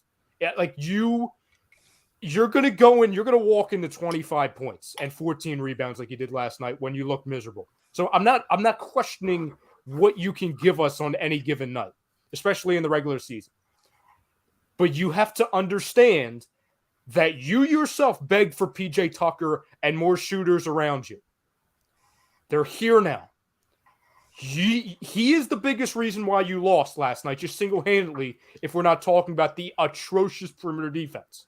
Well, we could also add a third in there, too. I mean, your bench gets outscored by like 25 points. Yeah, They only scored 11. Yeah, it's crazy. Can't have that. So everything you said isn't wrong, but last night that didn't happen. Like last night, the things around you weren't good either. So it was a combo of nobody really being good, but Harden, right? I mean, he's the only one who like looked good. Tyrese had some, wasn't what we sort of expected game one, right? I don't know how he had 21 points. I have no idea how he ended up with 21 points. I don't get it. They got him late, right? Guys got stuff late. Yeah. Right? When it was like getting to the end. So like this is a team loss. Fast break, obviously still an issue, Joe. But you expect to hopefully clean up some of this stuff because you have new pieces as the season goes on, right? So, like, I try not to do this. Like, sometimes Joe annoys me with, like, body language, but I try not to we can get too much caught up into it, right? He's a big monster. And like Rye said, he does need to still get better at things, right? Like he's not perfect. Yeah, but I could go without you turn the basketball over a bunch of times. That's it. you're not. You don't. I'm not saying you're not that because he's amazing, but he doesn't need to be Kobe Olajuwon like last year, right? Where it's like, oh my God, he's Kobe, he's running, he's on ball. No, dude. If the offense is going to run through you, which I said to you, we were talking on Monday, Tom, that we're like, there's some games where have him just coast into 23 points if your guards are going to go crazy, right? If you're going to be good like that, and Tobias is going to fill in some things. And I think he was very good in the first half. Tobias, he disappeared after that. Which he's known to do at times. But aside from like my gripes and what I'm really going to be looking at with Joel Embiid, last night's game came down to one thing. Okay, it's not that the Celtics are incredible on defense, right? And they're the same team that went to the the champions last year. And it's not that the Sixers look like the same Sixers. It's that one team treated like game one like it was game 82, especially on defense. And there's a majority of NBA teams, it takes like 10 games for them to really get locked in defensively and on the fast break. Well, the Celtics picked up right where they left off on defense, exactly like they were in the championship last year. The Sixers were still playing like it was week one of the preseason on defense. And that's going to happen. But to me, I don't know. It's just it's self-inflicted mistakes because you put up what, like 110, 117 points. So, like, the offense was fine, given that we got nothing from our bench. It's just, if we're going to be doing the ISO BS where it's like, oh, pass it to Joe and watch him do things. And, oh, here's Harden, dribble, shimmy, make, or brick. Then at least do some things on the defensive end. Because I'm not seeing ball movement, just through one game, obviously, on either end of the floor. And I got to see it one way or the other. Yeah, it was a bunch of ISO ball. For sure. Yeah, which is fine if we're not turning the ball over 9 times, right? When we put the ball on the floor. Other than that, though, the Lakers suck, which is nice. Hey, very true. At least the Phillies fucking won yesterday, so I'm completely cool with it. Ralphie, okay? I'm going to just get ready for this because I'm going to ask Pat you. Bev and Russ Westbrook fight yet? Not yet. At least not on camera. At least not on camera. Yeah. Ralphie, you're going to hear me say this like every time we do a show together because I want to see how many times the answer changes. So this is the second time I'll ask you this. Who's your third best player? And we only got 2 so far. You have to this is the game. You have to name right now after one game who's your third best player. This is like a little game within a game. How's he rank 1 and 2? That could be a fun one too. Well, Bron's 1, AD's 2. I mean, AD's still fucking soft. I mean, that, my God. Fell down a lot yesterday, Ralphie. I mean, LeBron's 50,000 years old and he's got 31. I mean, what else does he need? Doesn't help. Also doesn't help. We shot at one point 2 for 24 from the 3-point line, and then you just have Rob Pelinka just sitting there up in his house in Beverly Hills. Oh yeah, this team's fine. Fine. Did you see what Perkins said on Twitter? Ridiculous. Perkins is like, how can Pelinka sleep at night? Though. And this guy got an extension for doing that. Till 26. I gotta deal with this for 4 more years from Rob Pelinka. 4 more years. So it's amazing. So you didn't answer my question though. Who's your third best? I'm just gonna say Austin Reeves for right now. There you go. That's Austin good. Reeves. That's good. Hey, that's a great situation. Go LeBron, AD, then Austin freaking Reeves.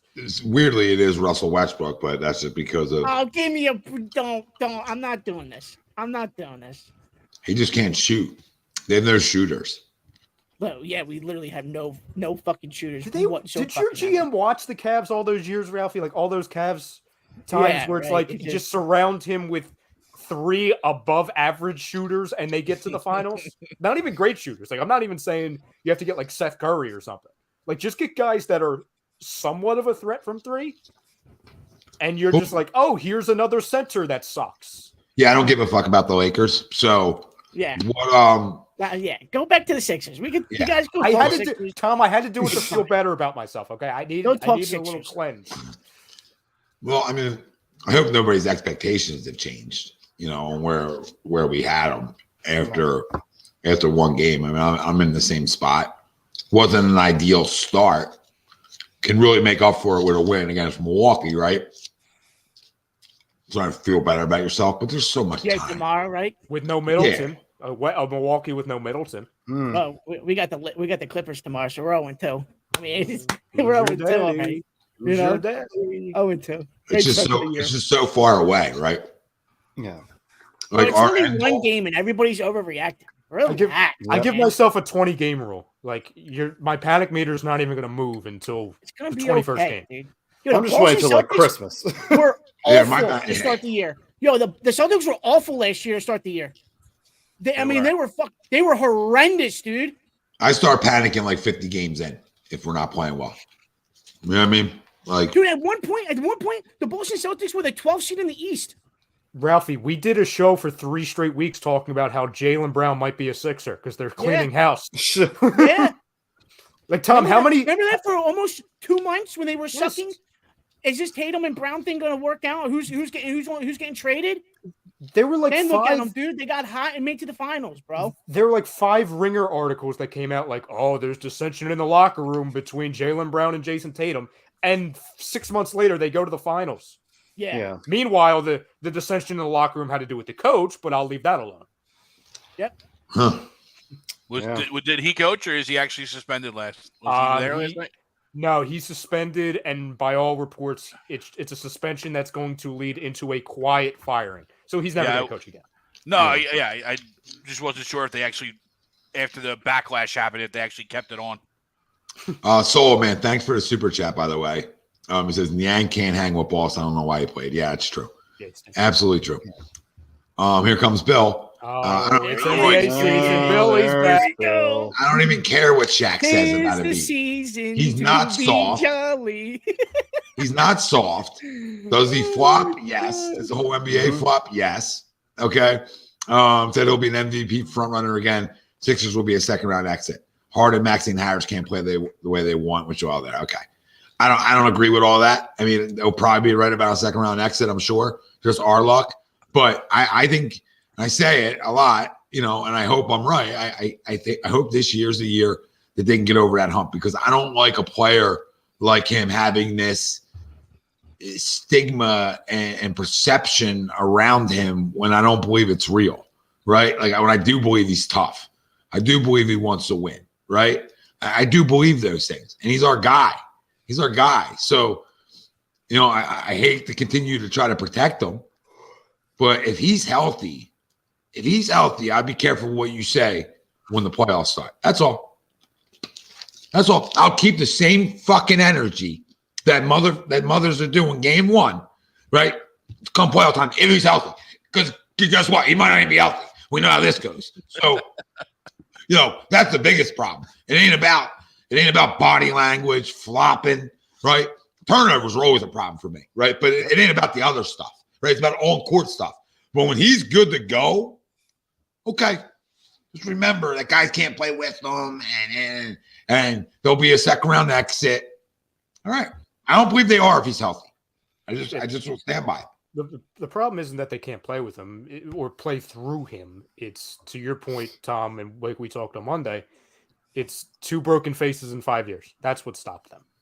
And a Ben Simmons collapse in the middle of that also. Yeah. Like that's you have more broken faces than playoff victories. That's gonna ruin some plans. If you don't think Harden's back, if you think Harden's like backish, right? If you think Harden's backish, I'd be hard pressed to keep yelling and screaming that they are second round exit. Right after one game, right? Like if he's back, I'd be a little nervous in October to come out with like bold goddamn statements. You know what I mean? Like you bold state me in the NBA after Christmas. Like after Christmas, you can start bold stating me. You can't bold state me this goddamn early. Yeah, it's stupid. It's clickbait. It bothers me. It bothers me because these guys, and I love Shaq and I love the show, right? And or Barkley, whoever said it. Like, okay, it's you guys just say shit. Like, Lakers trade Russell Westbrook. No shit. I mean, they knew that. Yeah. They didn't do it. They've been trying. They've been trying for 9 months. Now 15 years now. It seems like. Solo Man, another super chat. You're the man, brother. Thank you. Solo Man's the man.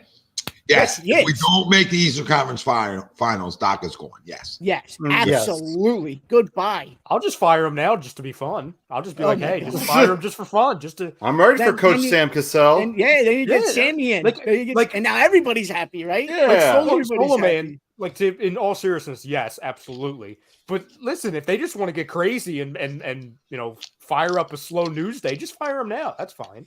Tommy, what You are have my chopping on? blessing. Cosmic brownie? No, Mentos. Nice Mentos. Hell switch yeah. maker. Yeah, Shaq has always had that for Embiid, but injuries don't equal softness. You know what I mean? And Bill, you know that. Like, that's just fucking shit that sucks. Yeah. No bueno. Joshua, I'll take Sam Cassell. We've talked about this. So if he does get fired, I'm cool. I'm Gooch. Am I'm I Gucci. hearing correctly that the Brooklyn Nets lost? Am I hearing that Yeah, correctly? they got blown out by the Yes. Pelicans tonight. Listen, Yeah. man, And, the Pelicans are on a rise. They're going. I think, Simmons fouled out and he only had he 2 did. points. He fouled out again. Lost by 22. He fouled out and he had 2 points. Yeah, 2 points from He Big fouled Old out in Ben. the final preseason game too, Ralphie. Yeah. Yep. Oh, no, Ralphie, we got to give him credit. He had 4 points. Oh, yeah, 4 points tonight. Never mind. Two more than I said. And he was 0 for 2 from the line. Yeah, there you go. Hey, He still he went changed, over. guys. Hey, he changed, guys. We I love love it. it. I love it. You know what? The only difference with Ben Simmons to all these Nets fans that were in our mentions all Minus summer long, 26. yes, which is amazing. I don't even like the plus minuses, In but I like it 23 when minutes. it's like that. Yes. Saying like they're trying to tell us, oh, Ben Simmons is going to be different, getting out of the the toxic environment of Philly. Yeah, he is different. You know what he is? He's slower. Yep.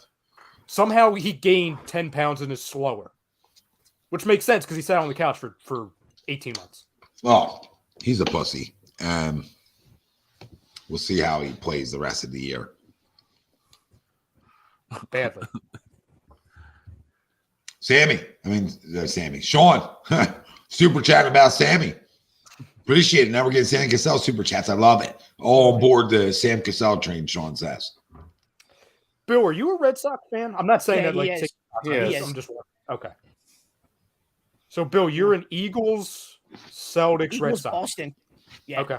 He's Boston except for Eagles. he's primarily follows the Eagles. So You follow the Flyers, Bill? I don't know that. Yeah, I don't know if he does. I don't think we got to that part yet. Of the Well, yeah. Chiefs and Buffalo. They've been so bad the last handful of years. Now this is like the first time we have to I figure don't know it if we out. got to that part of our relationship yet. Yeah. We're not at that level yet. If we've reached hockey season yet with Bill. Yeah. KZ says someone on your channel commented to me earlier telling me we're heavily missing Simmons' defense. Well, listen, we missed everybody's defense last night, but no, I don't think that has anything to do with Simmons. I'll talk up the no defense game one. You better come play defense in your home opener. I'm not gonna lie. I watched some of the Sixers game, toward second half. How did Melton do last night? Because I know one of you guys had him as one of a player for this year. You know what I mean? He was okay. Yeah, it was, I think he was your best bench guy. Let me see. I mean, Ralphie, to be honest with you, With the bench, I guess he scored 11 points. What's that? Your tallest midget? Yeah, he was 2 for 4 with 5 points. So in 21 minutes. yeah, so he sucked the least, Ralphie. That's what I'll Gotcha. tell you about him.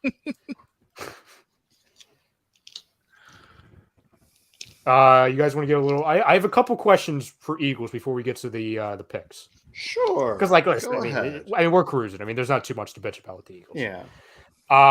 Give me the biggest reason why we're 6-0. I want one player each from all of you. I mean, can we save the obvious one? Depends on what you say, but go ahead. You can say whatever you want. Jalen Hurts' play has been outstanding. Okay. I mean, the way he has stepped up. I don't know who said it, but Chrome, having him as a top 5 MVP candidate. I mean, he's been outstanding all season. I mean, with the receiving core he has around him, we're definitely seeing a huge jump for Jalen. He's making a strong case for that. He's going to be the guy in Philly, and I hope it continues going up that trending arrow. Ralphie? One player for me. I'm gonna say James Bradbury, man. Damn you. James Damn Bradbury. you, Ralphie. That's a great pick. That's Think a great about pick. this. night and day from New York. I mean, got completely ran out of New York for his play. Comes here, and it's like Dion. It's like, yo, is that, you look at your TV? Is that Dion right there? I don't know. I'm not too sure. But James Bradberry, I'm gonna take Bradberry on this. It's a great pick, Ralph. Get your money in the offseason, young man. Yeah. Absolutely. Yeah, thank you, Giants, for letting us Yeah, have him thank you. for Yes, free. stealing Thank your- you for running him out of New York. Why did you do that? That's like the one bad thing you guys have done over there in New York, other than keeping Daniel Jones employed. But you're doing fine right now, so I can't say Right. much. Greg, One player. I know who you're going to go with, and you should. I Does- didn't want to be is that it- guy. Even Frank didn't swoop in to take him this time, but I didn't want to be that cheerleader dad. He's been awesome. Just be He's the been cheerleader, awesome. Dad. No, he's been awesome. Dad. Brad. TJ Edwards has been really good anchoring that defense. He's game after game. He's up there as a leader with tackles, and he's getting the defense set up, in the right way, in the right positions and stuff like that. I mean, he has been really good. Tom, I'm leaving. There's a way I think you could go here, and I'm leaving him here for you before I go. Yeah, go ahead, because I don't know which way I'm going. Oh, okay. I have a couple Then ideas. steal it. I'll go Darius Slay. Go pick. He's been incredible. It's really Bradberry because I think he's been slightly better than Slay, but really it's the secondary's been the strength of the team, which is amazing to say because I don't remember the last time that's been a legitimate thing. KZ, I'm sorry, Tom. When have I been a Hurts hater? I don't know where you get that. I don't know where you get that, KZ.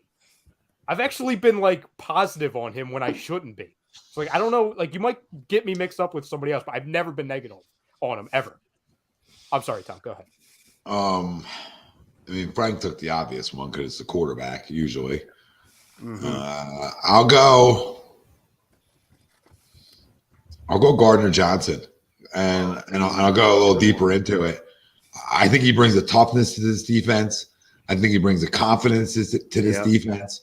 And I think because we've been so great because our secondary has been phenomenal. So anybody you really take over there has been sensational. But I think that toughness, I think that leadership he brings, swagger he brings, I think it rubs off on guys.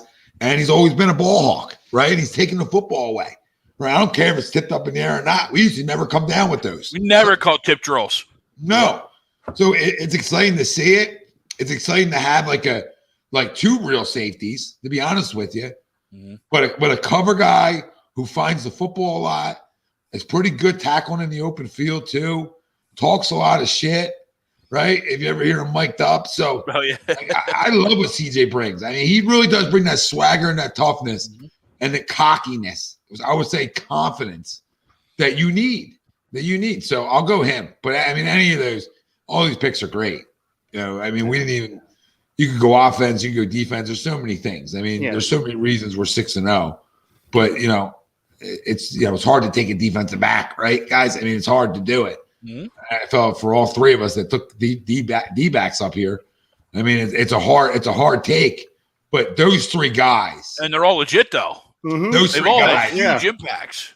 or those four, because I don't even count TJ. I mean, those four defensively are a big reason why we're here. And then obviously the quarterback, because he runs the show. He hasn't turned the football over barely at all. And even when he did turn the ball over, they were just coming off of like bad tips. That's probably the real reason. Yeah. Yeah, and you Greg saw Miller. that on Sunday. You saw that Sunday night how different of an offense it is and just team it is when he's not on the field. Well, we talked about that in years past, what our record was with him and without him, and it's absurd what the difference is. Greg Miller, you're right. Lane Johnson's unbelievable. I mean, he's the real reason we're 6-0. He's offensively for sure, because when he's in the game, we win football games. It's that simple. Marcus Epps, that's another good one. I almost thought about Epps as well. Tom, can I be? choice. I was wrong though, Tom, because I thought for sure it wouldn't have been a bad pick at all. I thought you were going to go with Miles. Miles or AJ. Yeah. I think the presence of AJ has solidified, has helped Hurts just take that next step, right? I just say Miles just because you see the difference when you get a consistent Miles Sanders, how big it is. No, for sure. But you also know my feelings about the type of offense they run with Jalen. That if you got talent, you're gonna get yards. But he's been really good. He's held on to the football.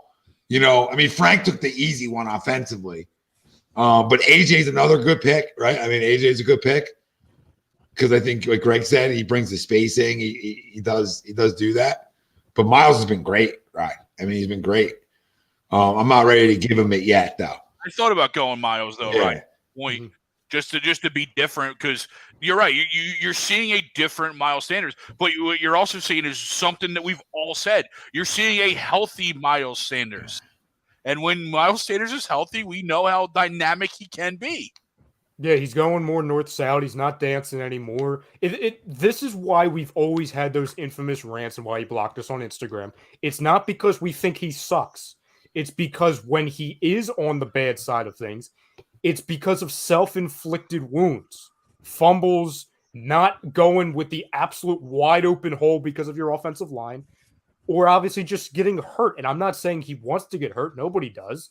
But it was the thing with Miles Sanders is that it was an example of untapped potential. And we didn't ask him to be Le'Veon. We didn't ask him to be Saquon Barkley or anything. It's that, hey, you were picked in the second round to be our most talented and most consistent running back. Not our running back one per se, and just like, hey, he's the only guy that's going to get carries. Because you know how I think a majority of us feel with having a rotation of running backs doing different things. That's how we won the Super Bowl when we did. It's that, hey, when you have an opportunity to do things, use your opportunities wisely. And he's finally doing that for the first time since 2019.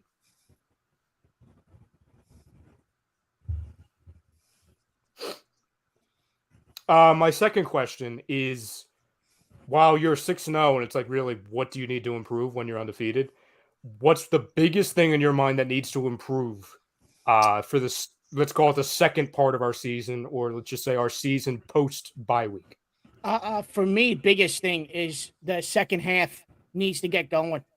Too stagnant second half. Like, you're very, very slow coming out of the gates in the second half. That needs to change in the second half of football. Needs to change. Second half you have to get on a better foot. Greg? I mean, that's the glaring one. Yeah. That's a good one, Ted. I would like to see more out of the run game, or not the run game, our return game. Just to be a little bit different. I know they like Britton Covey. Yeah, Covey just running into guys. But he hasn't broken one yet. You know what I mean? Yeah. Like, I don't need touchdowns, right? But can I get a 20? Can I get a 30? Can I get a 40 spot, right? And change the field? I know special teams is, because it's still in the game, it's still somewhat important. And it's just right now, I don't see it in our return game. Frank? Obviously, the second half, keeping our foot on the gas, on the gas pedal. That's definitely important in terms of, our defense and our scoring. Special teams is another one. Greg said, I want to see a little bit more out of Britton Covey. I want to see a Britton Covey turn into a Kevontae Turpin in some spots, knowing how good Turpin is. I want to see it out of Covey. Other than that,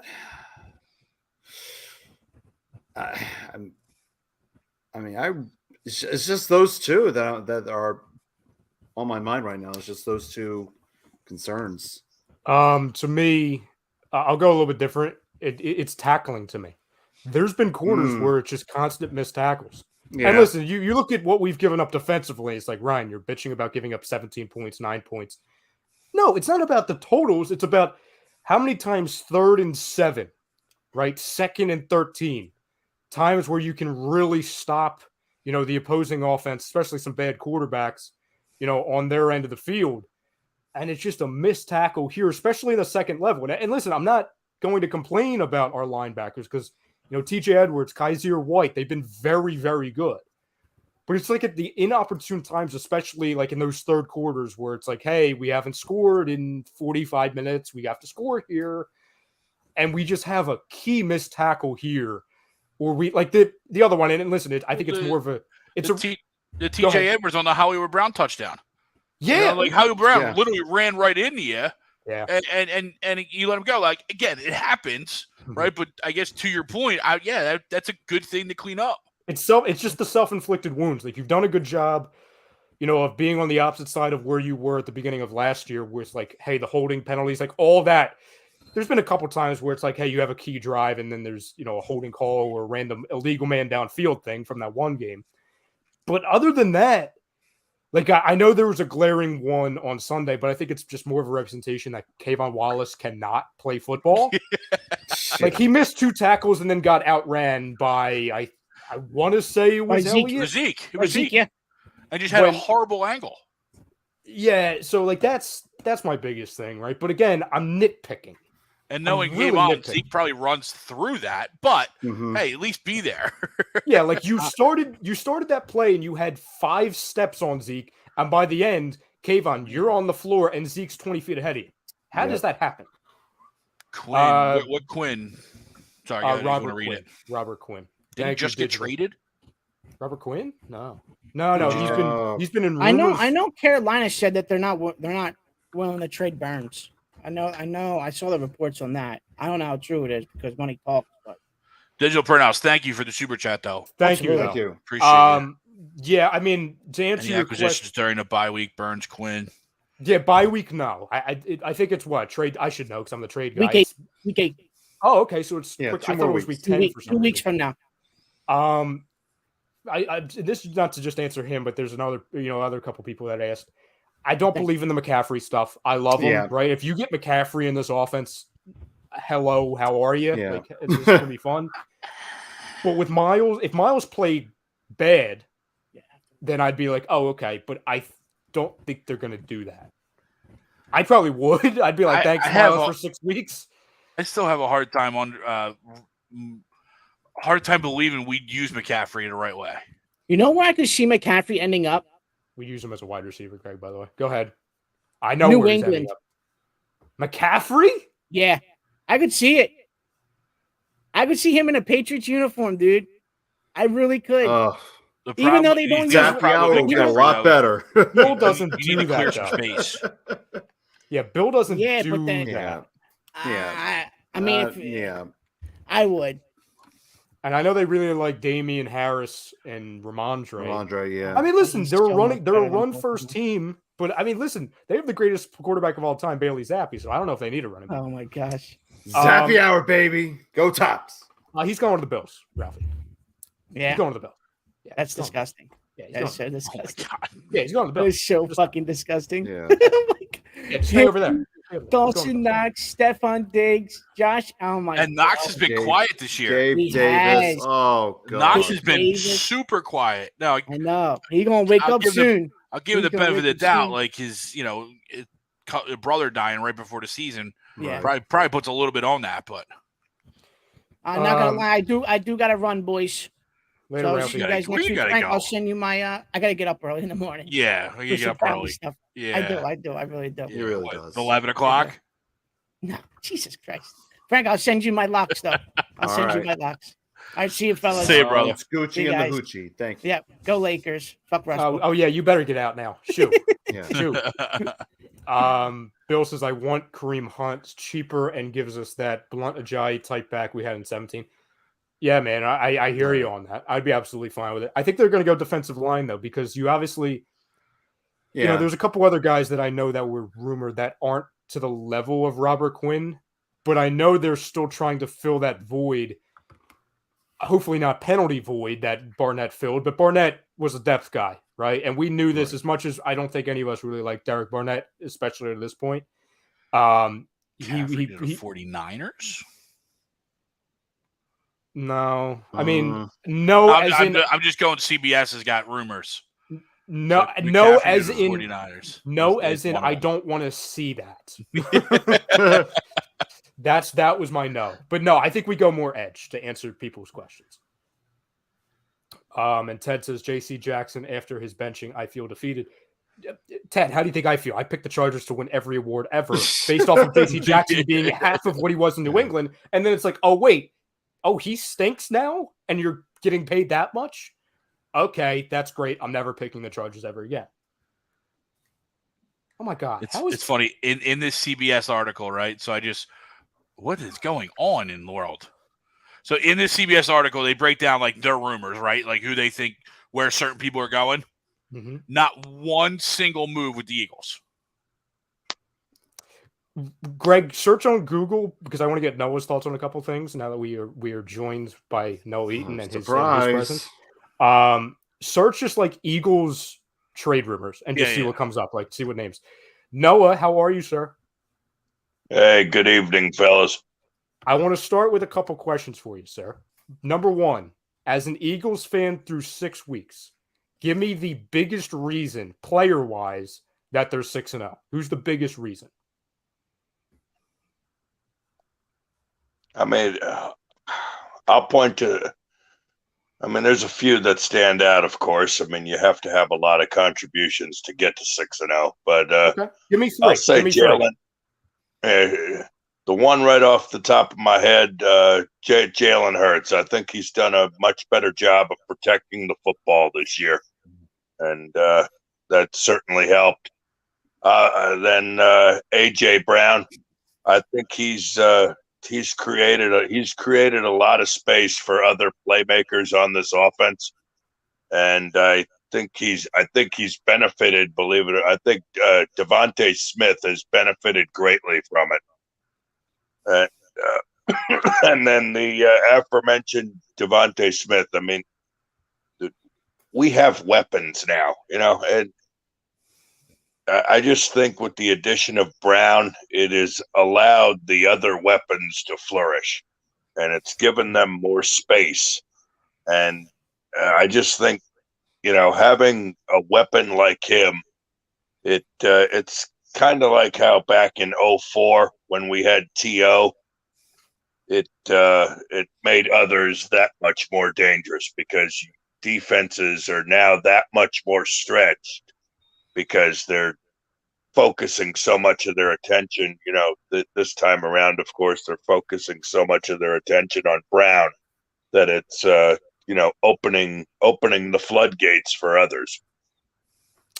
And then I just think in general, I think both lines. I mean, I think this year in general, on the defensive side of the ball, we're getting more pressure on the quarterback, and just making a hell of a lot of plays.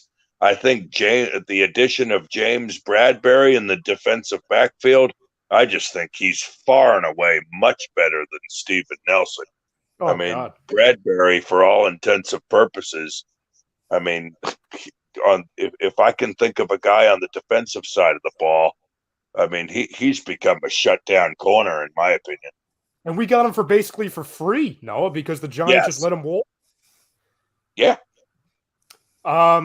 Somebody was saying, like Ted said, how did no one say Hassan Reddick? Well, Noah basically just did, talking about the pass rush. That starts and ends with Hassan. Mm-hmm. But also, Ted, it's an example of like, hey, we have so many guys that can fill this void and be the correct answer of this question. Like, who's the biggest reason?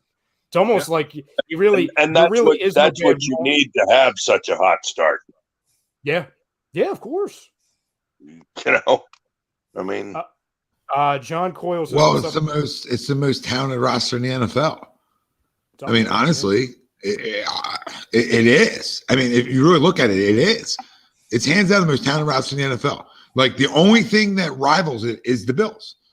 Like, the Chiefs don't, because their defense isn't as good as ours. Their wide receivers suck, by the way. Yeah, they're guys. They're guys. Mecole Hardman, Juju can't get open, and Valdez Scantling is basically Quez Watkins. Well, I'll tell you what. I think the Chiefs are definitely missing a guy like Tyreek Hill. Mm-hmm. I mean, he allowed others. Kind of like what Brown is doing for our offense. He allowed others to shine. because the opposing defenses were having to spend so much time, so much of their game planning towards stopping Hill that it, you can't cover everybody.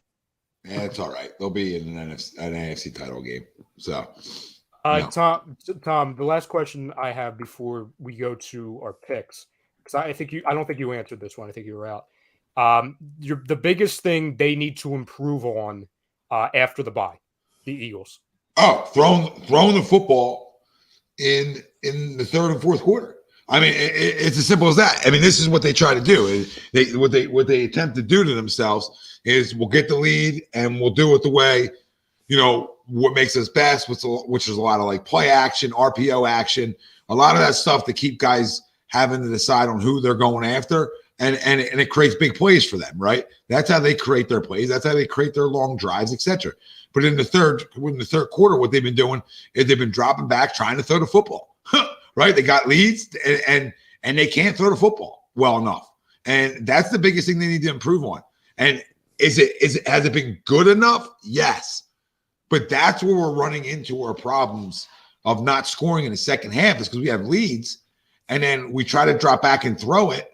And I just think it's not as creative, right? It's not as much as the RPO action throwing it, right? You guys feel that too? Yeah, it's absolutely. More like shotgun, snap. All right, we're going to try to throw the football, and things break down. It's like we're playing from behind as opposed to playing with a lead. True. You know what I mean, Tommy? It's like to your point, like it's almost like we're playing for big chunks as opposed to letting those big chunks happen because we can play control football. And I think they try to get their quarterback to get more and more comfortable doing it. And it's a good time to do it for him, for the reps. But then, second half of Dallas doesn't really count because you lose Lane and it becomes pressure city. But the rest of the time, that's sort of been our struggles in the third and fourth quarter. I think we need to be able to throw the football better.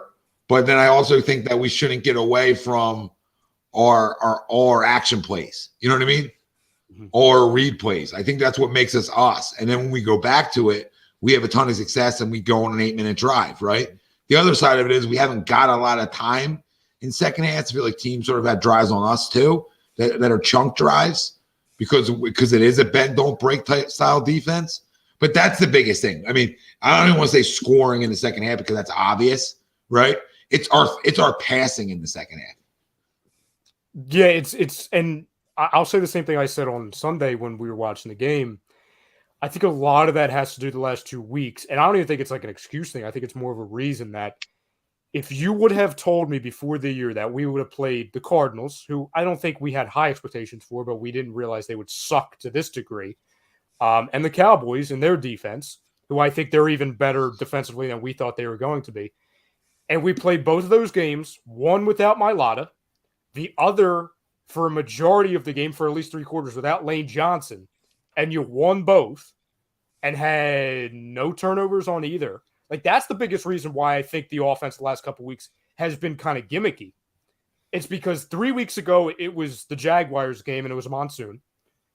The week after, it's a game without Mailata where you got to get out the ball quick, and that's with the 15,000 bubble screens. And last week, it's like, oh, okay, Micah Parsons he's alive. We can't sit back in the pocket and look downfield because that's the biggest thing with our offense when it was clicking. It's now that he has a threat to run and then look downfield.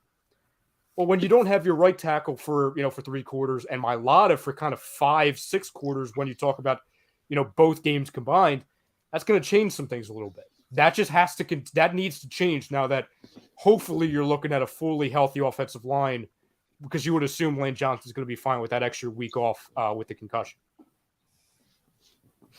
Yeah, you would hope, right? You guys want to get into picks? Get out of here? Sure. Yeah, let's do it. Real quick, Brian, you wanted me to check on the Eagles rumors. Yes, NFL please. trade rumors. ESPN Jeremy Fowler doesn't have anything specific on the Eagles. Okay. Although he'll, as everyone states, Howie Roseman's always lurking. And then a local the Philly voice, a local one, Jimmy Oh, Kempski. Kempski. Yeah, I saw that. He has three players that make sense. Okay. Marquez Callaway from the Saints, the wide receiver, kick returner, punt returner. Okay. Jerry Hughes, DN from the Texans. Okay. And Jabril Peppers, safety from the Patriots. I actually like the Jabril Peppers one. I think he's The still on a theory rookie behind contract. the Peppers ones is when we had to see Kayvon Wallace for the couple snaps that Gardner Johnson was out, we realized how bad our depth was at safety. Yeah, it sucks. It's not. And I do like the versatility of Peppers. Especially when he was being sought at Michigan. I really liked his versatility. So I hope if we do acquire him, I would like to see a lot of that versatility. Can we get the updated standings, please, Frank, in our locks? So, buckle your seatbelts, everybody, because we have a shakeup. A massive, massive, massive shakeup. Okay. We have an offer from last week. No, and it's not you, Greg. I thought it was me. It wasn't. Who was it then, Frank? Well, it was our leader, Mr. Chromiak. Oh, that's amazing. Mr. Chromiak went 0 for 5. Wow. Stay hot. Wow. And Okay. that caused the biggest shakeup in our standings. It's the worst loss in the Cardinals. Oh. So, your updated standings. Cardinals After only went 0 two- for 2. He went 0 for 5. Frank? So, one Mr. Arnone jumps right into the lead with a 450 win percentage. Wow. 45%. Jesus. Following behind. Hope everyone's Mr. fading. Arnone. Hope everyone's fading our locks. By the way, Yeah, I don't know how good. Hold on. Because if I'm at 45% now, what did I do last week, Frank? You went 2 for 2. 2 for 2. Yeah, I did the math. Everybody went 0 for then? No offers this week. I thought Tommy had 5 picks last week. Yeah. There was a ton of locks this week. So how do you go 2 for 2 last week with 5 or picks? not 2 for 2. 2 for you know 2 what? doesn't equal 5. Hold on. Yeah, Tom, you made a bunch of picks last week, and it kind of paid off for you. You won 500 the week. I meant to say. How do you go 500 when you have 5 picks? That's not. How many That picks did I doesn't- have, Frank? You had 5. You made. You gave me 8 locks last week. All right. And how many did I hit on? You hit 4 of those locks. You went Didn't you 4 for just- 4 for 500. Did he just say 2 for 2? Did he not just say 2? Yeah, for he 2? said 2 for 2. That was my bad. Okay, where else is the standing? So But it does equal Your 500. statistician department is great there, Frank. It does let's equal get to- 500. Yeah. Can we okay. get our standings, please, All Frank? right. Good God. So Tom is at 450, followed by Ryan at 44. Okay. So a tenth of a percent. Okay. Followed by Chromiak, who dropped down to 405. Then me at 396. Greg with a solid 3s across the board, and one Mr. Delavecchio at 264. All right. Ralph sucks. All right. We got it. All right. Where Are we is ready? Ralph today? You just missed him. He He has Yeah. to wake up early for some reason. What? Yeah, I know. We were surprised too. Anyway. Maybe I'll see him at work tomorrow. Don't hold your breath. Yeah, I doubt it. Okay. Tomorrow, or I guess today, if we're keeping count, the New Orleans Saints, right? It is the New Orleans Saints, going up against the Arizona Cardinals in Arizona. The Cardinals are 2.5-point favorites. The over/under set at 44. DeAndre Hopkins is back. That should help them a little bit. New Orleans is whatever. The Cardinals haven't won a home game in God knows how long. I think it's like 8 straight. They haven't won a home game. They're due for a dub, so give me the Cardinals. They stink too, but I agree with you. Give me the Cardinals. I too will take the Cardinals. I also have a lock for this game. Welcome back, DeAndre. Give me a DeAndre any touchdown. Yeah, no Yeah, Michael yeah, Thomas. give me the Cardinals. Give me the fact that neither of these two dog shit teams are going to the playoffs. Yeah, Michael Thomas is out. The only healthy guy is Olave. And And also he's not even really healthy. no, he's coming off of a concussion, I believe. Yeah. Frank, give me a lock as the under in this game. I've got to go with Thursday night special, and that is the under. Because every Thursday night game is basically sucked. So I'm going to continue that. The over under is 40. Frank, for 40 what? 44? 44. 44. Thank Two you. fours. Okay. You know what, Frank? Lock me in with Arizona. Give me a lock with Arizona. Arizona as the spread. -2. Greg Miller. I don't know if that's a good thing, Greg Miller. I Robbie don't know Anderson. if that means. I don't I know was if gonna that I means. was gonna bring that up. DeAndre Hopkins back and Robbie Anderson making his debut. And no Hollywood Brown, correct? 'Cause he got Correct. hurt. Yes. Yeah. Okay, next game. The Green Bay Packers travel to the Washington Commanders. The Packers shows how bad the Commanders are. The Packers are 4.5-point favorites. Over under set at 41.5. Oh my god. Might be the lowest over under in the history of Aaron Rodgers. Oh my god. Yeah, give me Packers outright. Well, you can't have Packers outright when they're favored, Frank. He's Oh, having I a know. tough- He's Just Greg. He's having a just tough- everything with the Packers. Spread. Actually, give me win. the Commanders plus 4.5 at home. Heineke, they rally around the backup for a week, and he plays semi well enough, even though their offensive line stinks. Give me the Commanders plus 4.5. You know what, Frank? No, I'm not going to do this. Just give me the Commanders plus 4.5. Oh my Tom, no, Tom. He was so into his explanation, he was ready to lock it in. Man, let me Not double locking. down on it. Let me double down on it. Not locking Frank. Yeah, give me the Commanders, but I'm not locking it. I don't know why. I agree. I completely agree with your Commanders' thought process and theory, but give me the Packers. I don't know why. I just have a feeling Aaron Rodgers just shows up a week finally. Oh, I know why, Greg, because the Mhm. Commanders suck. That's why. well, that too. Yeah. Noah? I'll tell you what. I mean, give me the Packers this week, but are they a playoff team? No. No. No. I'm Playoffs. starting to wonder now. Playoffs. Yo, you lose. This ain't a joke here. Right? First off, quarterback play all around the league's been atrocious. Okay, which is leveled out the playing field like it has. Okay, and it's what you get. And he's not been good enough. And when you lose your security blanket at this age, it's not easy. Yeah. Man. He ain't Mahomes' age losing Tyreek Hill. You know what I mean? This dude's older too. So they're so overrated. And I know they've had the history of starting slow in the past, but this is going above and beyond them starting slow. This is a major concern. And to your original question, no, they are not a playoff team right now in any shape, size, or form. They don't look like one. They haven't played like one, and they're going to go into Washington, and they're probably going to lose that football game. Yeah. Well, I mean, give me the Packers, but I mean, correct. After all that? Correct. I mean, the Commanders are terrible. All right, they don't know where they're going, what they're doing. I mean, quarterback finally. But they get a backup quarterback at home as a dog.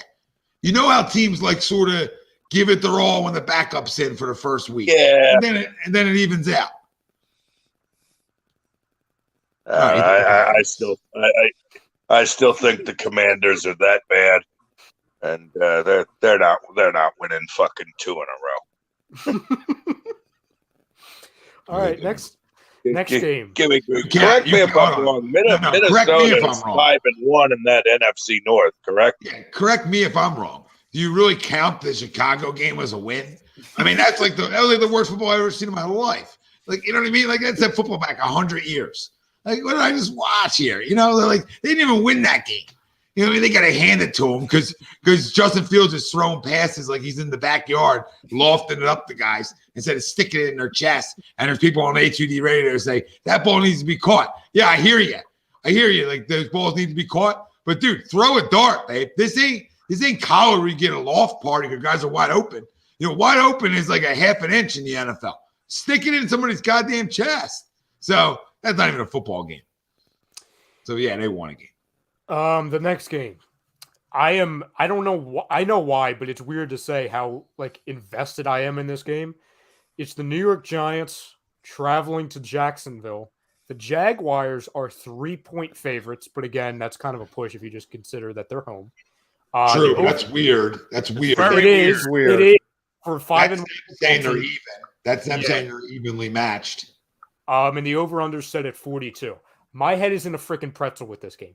Yeah, not mine. I'm not going to pretzel mine because this show's got to end, right? This little dog and pony show because Brian Dable's sensational, right? And I'll always say that, okay?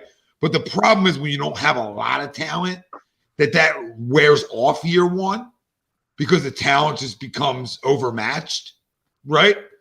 Okay, but year two when you get some more pieces, you get even better, right? But when guys buy in, you never know. Like they're weird, they're dangerous, they're tough, they're physical. I just don't feel like they have enough. But the NFL's so screwed up per se, right? In a way, where it's like everything's up for grabs, which is why we love it. That maybe they are good, maybe they are what they are, right? Like maybe they are. I can't see it. They got to have where Daniel Jones starts turning the football over. How did he not turn the football over? That's all he's done in his career. Well, because that's exactly what Dable does. He did it with Josh Allen. He turned him into, he turned it over a ton in his rookie year. Dable comes in, all of a sudden, I don't turn the football over anymore. And also, Saquon Barkley is the best running back in football. Oh, yep. And so their defense is tough as nails. Tough as nails. But give me Jacksonville. Frank, this is weird. The fact that they're -3, I want to lock this in. Because I'm going to keep doubling down, right? I doubled down on Dallas last week. The Cooper Rush show is going to come to an end because he's not good enough. That can only go so far. Like that's their franchise quarterback. Why I'm doubling down on the Giants is because Daniel Jones, even though Dable's helped him not turn the football over, he's been like, right? Turnovers are coming. They're going to come at some point. So I think that's when he does start turning the football over a little bit. Maybe he doesn't, but if he does, they're going to lose some football games. You have no idea how much it pains me to say this, but just looking at the landscape of the NFL, they're going to the playoffs. The Giants are going to the playoffs. Now, it might be that final wild card. If you look at what they are, how they win, and this is obviously if Saquon stays healthy. If Saquon turns into 2021 Saquon and he can't stay healthy, then this goes out the window, obviously. And it might be the best thing for us as Eagles fans because we don't want them having a high draft pick and we want them to have to pay Daniel Jones, which you would have to do if you're a playoff team. So it might actually benefit us long term. This is why my head's in a pretzel for this game. The Giants calls quarterbacks to turn the football over. At least they did last week with Lamar, right? Trevor Lawrence can't wait to turn the football over. But on the flip side, the Jaguars have 2 running backs who, if you look at the Giants so far in their defense, their biggest weakness as the Giants defense is you can run on them. And then on the flip side, as the Giants with Saquon, throughout the season, you really can't run on Jacksonville unless you're the Eagles in a monsoon, right? We saw that. That was the Miles Sanders game. So it's like it's such an ebb and flow to where they fall into each other's strengths and weaknesses. But I'm right there with you, Tom. As much as I think they're going to go to the playoffs, I see Jacksonville coming back with a little bounce back this week. But I am going to go with a lock, Frank, and that is a Trevor Lawrence anytime interception. All right, Trevor Lawrence. He's going to try and give the football game away, but it's not going to happen. All right, let's keep this moving before I close. I also have a lock on this. The what now, Greg? Jags. Just regular. No lock. And I also have a lock on this game. I'm going to take Giants with the +3 against Jacksonville. I hate to say it, but give me the Giants. I mean, It looks like the NFC East is the best division in football right now. I certainly didn't think we'd be saying that. We have Detroit Lions going to Dallas. Dallas 7-point favorites, over under 49. Dak playing? Yes. Lions stink. Cowboys got to get the bad taste out of their mouths from Sunday night. Give me Dallas. I also have a lock on this one. Give me Dallas with the 7 against Detroit. Sorry, Don. Is Dallas at home? Yes. Yes. The game is in Jerry World. Yeah, fucking Jerry gets a win. Give me the Lions plus the 7. Lions get healthy. They're getting some weapons back on offense. I think Dallas is going to struggle with Dak coming back. They're going to be a little bit, 7's a lot. I don't think Detroit wins the game, but you're getting Swift back. You're getting Amon-Ra St. Brown back. They're going to put up some points. Same lock as you, Frank. Give me Cowboys with the 7. Next game, Buccaneers traveling to Carolina. Buccaneers 11-point favorites, over under set at 40. Not a bad football. Why are they 11-point favorites against anybody right now? Because the Panthers aren't an NFL football team. Yeah, that's true. But Tampa's a bit struggle bus city here a little bit. I'm not even touching this game, but for the sake of argument, I guess give me Tampa minus 11. I mean, they need a roll. We talked about it last week. We thought they needed a roll. Yep. They didn't get it. They're in a desperation roll mode where they need one bad. And if you don't get it against Carolina, I don't know who you're getting it against. So give me Tampa. Tampa, no lock. Tampa. I'll tell you what, give me Carolina in the upset. Tampa's in trouble. Have you seen Carolina? He's a PJ Walker fan, Tom. He's a PJ Walker fan. He didn't even play the whole game. Doesn't matter. He's that good. He doesn't need to. I know it sounds ridiculous, but in the usually we'll see a ridiculous upset or two here and there in the good old NFL. Greg, give me Carolina. Is Carolina at home? Yeah. Yes. Mm-hmm. Greg? Yes, in a shocking upset, give me the Panthers. Lock Tampa Bay. All right. Minus the 11. Okay. Next game. The Falcons traveling to Cincinnati. Cincinnati 6.5-point favorites, over under set at 47. No lock, Bengals. Give me the Bengals. Bengals. Lock. Give me the Falcons. All the Falcons do is cover. On the road?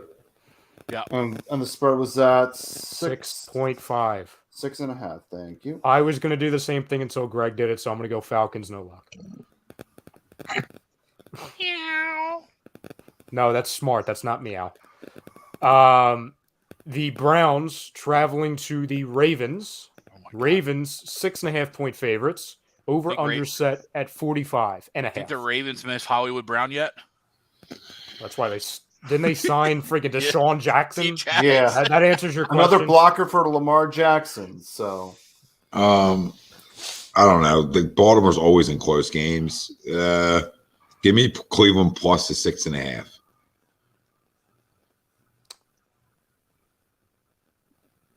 I agree. No lock. I can't lock the Browns. I can't do it. I am not locking. No lock. Yeah. I can't do it. I want to, but I can't. I wanted to too, but I can't. Give me the Ravens. Of course you would. No lock. You're gonna have a bad. I might lock it, Tom. I might lock it now. I always have a bad week. The account's at 0. Noah? Give me the Ravens. The Indianapolis Colts traveling to Tennessee. The Tennessee Titans are 2.5-point favorites. Over under set at 42.5. Frank, you there? I'm still here. Good. Lock me in on the Tennessee Titans. Lock me in on the Tennessee Titans. I too am going to lock it on the Titans as well. Three-peat it. Me too, Frank. Toughest team in the NFL. I should four-peat it just to screw you all. I will not lock it, but I will take the Titans. I think the Titans are coming off a bye also. I don't even know what they're coming off of. They're probably coming off a win too. They are coming off of a bye, I believe. Yeah. And Or they were in a dog fight and they snuck a one out. That's what they are. Colts stink, but Michael Pittman is a stud. Stop. I don't know if he's a stud. Give me Tennessee. He's good. Call 15 balls or something like that last week. Cool. I wouldn't say he's nobody a stud. else is there because Well, no, it's the true. only person He's who's good. there. He's good. He's not. He's arguably not even a 1. He's arguably like a 1B. You know what I mean? Yeah. And that's not a shot. That's just where I feel like he is. Greg, who else are they throwing to? Naheem Hines and the ghost of Jonathan Taylor? Like, there's nobody. Naeem Hines hasn't even played in the last few weeks. Yeah, he had 13 catches last week. I was good. Okay. But didn't get a tutty. So I get it. I've just always been a Pittman fan. I like to see him do well. Yeah, that's fair. They got Even with the ghost of Matt Ryan. Both of these teams have really good defenses. So Houston traveling to Las Vegas. Raiders are 7-point favorites. Over under set at 45.5. well, listen. I mean, right? I don't know what else to say because you're talking about a team that has all that talent offensively. Now, Darren Waller being out kills them. But, like, how are guys not, like, one-on-one wide open? Like, I guess their offensive line isn't great. Their defense should be good enough. I mean, they're another one. Like, if you want to be a playoff team, you're due to roll somebody, man. It's a three-peat on that, Tom, to your question. 1, Josh McDaniels sucks. 2, Darren Waller's important, yes, but how important is he really? Because they don't start throwing him the ball down the field until like the end of the third quarter. And, he's been hurt. Yeah. Oh, yeah. He's been hurt ever since he signed it on the dotted line, pen and paper on that contract. It's funny how things work. And the third thing is kind of going to my second point. They have all those weapons, but again, Derek Carr, he did this in years past. He doesn't throw the ball down the field until they're losing by 10. I don't know what it is. It's like their offense is like, oh, Derek, we got to wait until we're down 2 scores. Now you got to use your weapons. Yeah, because Jacobs has been really good this year. I mean, they're having they have it. I got to feel like they figure it out. Frank, lock me to Raiders -7. Like, if it's not this, it's like the Tampa thing. If it's not this week, when is it? Because then you're not a playoff team. Now, if you win, you might be, but you gotta put it to somebody. I'm going with the Raiders. I'm not locking it though. I also got the Raiders. Raiders, no lock. Nah, I don't like this one bit. Everybody's on the back. No, where are you at? Give me the Raiders, the Texans. Next game, New York Jets traveling to Denver. Denver, -1. Over under 38. Yeah, Frank, give me the third best team in the AFC. Lock it in. They got the best. Sauce Gardner's the best corner in football. You can't even throw his way. Can't even throw the kid's way. He's a freaking stone cold shutdown. It's almost like Revis Island. It's Sauce Island. Okay? And they're so tough. They're doing enough offensively. They're running the football really well. They got a good offensive line. They got big dogs up there. They've spent assets up there, right? Especially in the draft. They are tough, man. They're like the Giants with talent. You know what I mean? They're like the Giants with a lot of talent, though. I think they win this week. Denver stinks. Russell Wilson stinks. Nathaniel Hackett stinks. Lock it in, Frank. Give me the Jets. Another lock. This is the most confident I've been in the Jets, maybe of my lifetime. And I'm not saying that's a good thing. I'm right there with Tom. Give me the lock on the Jets. I think that line is disrespectful. You know what it is, Rye? We had a New York show. It's Jet-centric. And what happens with A2D is things start winning. You know what I mean? Do you see what's happening to me? I just said 10 minutes ago that the Giants were making the playoffs. Now I'm locking the Jets. I have been poisoned. And you have, because you're not a Zach Wilson guy. No, I think and they're winning despite him. He's throwing like 50. He's thrown like 14 times a game. There's It's a that lot of dog in him. Brees Hall and Sauce Gardner are incredible. Yeah, That's but why I think Kyle Wilson is going to be good. I just think in not in his defense, but he's missed some time, etc. Like I think he's going to be good. Now, how good I don't know because the quarterback play stinks. Kyle Wilson. Yeah, I'm not going to say he's going to be he's not a Pro Bowler. We all know he meant Zach Wilson. Let him go. What did I say? Kyle. Wilson. Did I say Kyle? Jesus, Yeah. God, we're going to 1 o'clock in the morning. And That's why I said let him go. Like, God Jesus bless Christ. you. God bless you. Quentin Williams has been sensational for them ever since their defensive coordinator called him out. So I mean, listen, they're good. They're good. They're tough. Give me the Jets. I also have a lock on this game. Broncos country. Let's ride for a Jets money line win. So you agree with us? Going out on a real limb there, Frankie. I know. So you agree with us, Frank? I am. Well, I'm just going with the Jets. Well, I'm going with the Minus Jets. one. The Jets no longer stand for just end the season. Yes, Give me the sir. Jets as well. Sure. Okay. Next game, Kansas City Chiefs at the 49ers.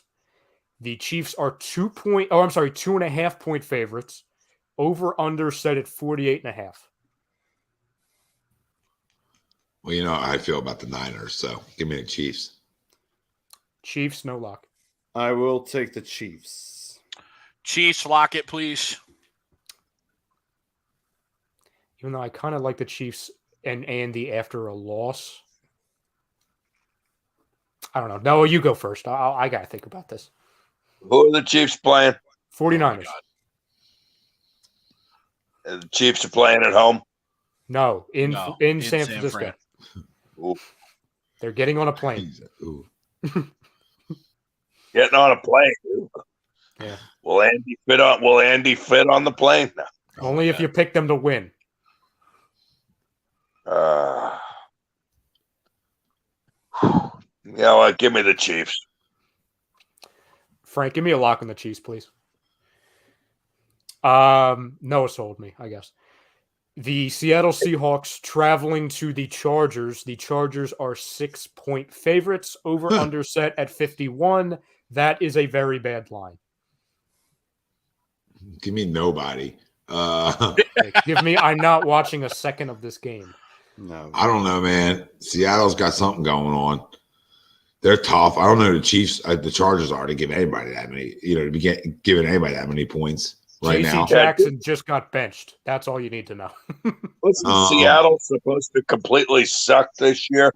Yeah, Geno Smith is like the second best quarterback in the NFL. Yeah. And someone on this panel picked San Diego or the LA Chargers to win everything under the sun. I said that an hour ago. You're late to the No party. one wasn't here yet. Oh, yeah. No, Yeah. I picked the Chargers to win everything. I was wrong. Yeah, Joe's right. I mean, Joe's right. I Keenan fell Allen's back. asleep, and I somehow missed the link that Ralphie did send. Oh, so you were wrong when you texted me. Yeah, Yes, Joe. I Keenan was Allen wrong. back. Keenan Allen back's huge for them, For obviously. a quarter? Yeah. The bigger question is, Tommy, are you surprised? No. All right. Yeah. Next one. I'll take the Chargers. Okay. I forgot we were still on this one. I'm ready to fall asleep on air. Steelers at the Dolphins. Dolphins -7. Over under 45. Who's going there again? Steelers. Oh my God. Didn't Pickett get benched or was he hurt? -7. Pickett got hurt. Got hurt. -7. I'll take Dolphins when Pittsburgh covers. Give me the No Dolphins lock. under. Give me the Dolphins under. I don't care who wins. -7. Is that a lock? Yes.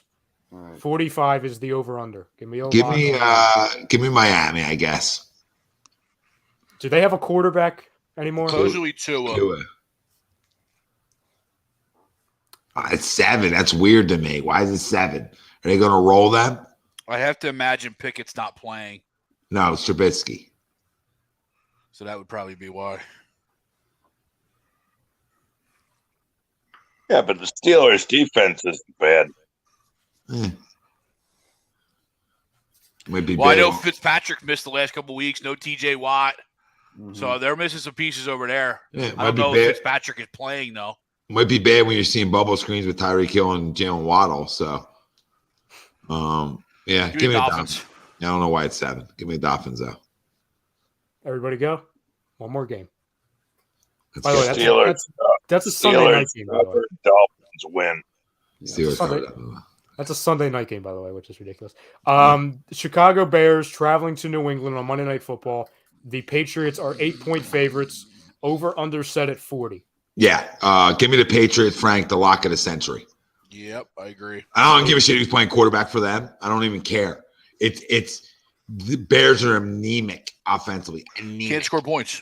Anemic. And Bill does a great job with young quarterbacks of slowing them down. And the Patriots got a good defense. So that's a lock. It's my I mean, look at the line, the over-under. You said 8. ESPN's got 7.5. Regardless, the over-under is under 40. It's 39.5. It tells you Chicago's scoring 7 points. Chicago's not scoring any points at all. And the Patriots are getting like 21. Yes. I hate how much we're agreeing on our locks. I'm not going to be able to gain ground, but yeah, Patriots lock. I need to up the win percentage at least. Yeah, for You sure. got to do something. Frank? I also have a lock on this game. Patriots, right. I also have a lock on this game. The most recent Pats games, they have gone over 40. I'm going to take the over on this one. And Okay. plus, I'm still happy for Zappy. So, Yeah. Joe says, how would you rank these guys? TJ Watt, Aaron Donald, Michael Parsons. Parsons, Donald, Watt right now in their careers because Watt's not even playing. That's the Watt's correct hurt. answer. That's the correct answer. But Donald and Mike obviously are right there. Mike is just more impactful because he does a bunch of shit. He can line up all over the country. So He's when healthy, though. When healthy, that's a tough decision.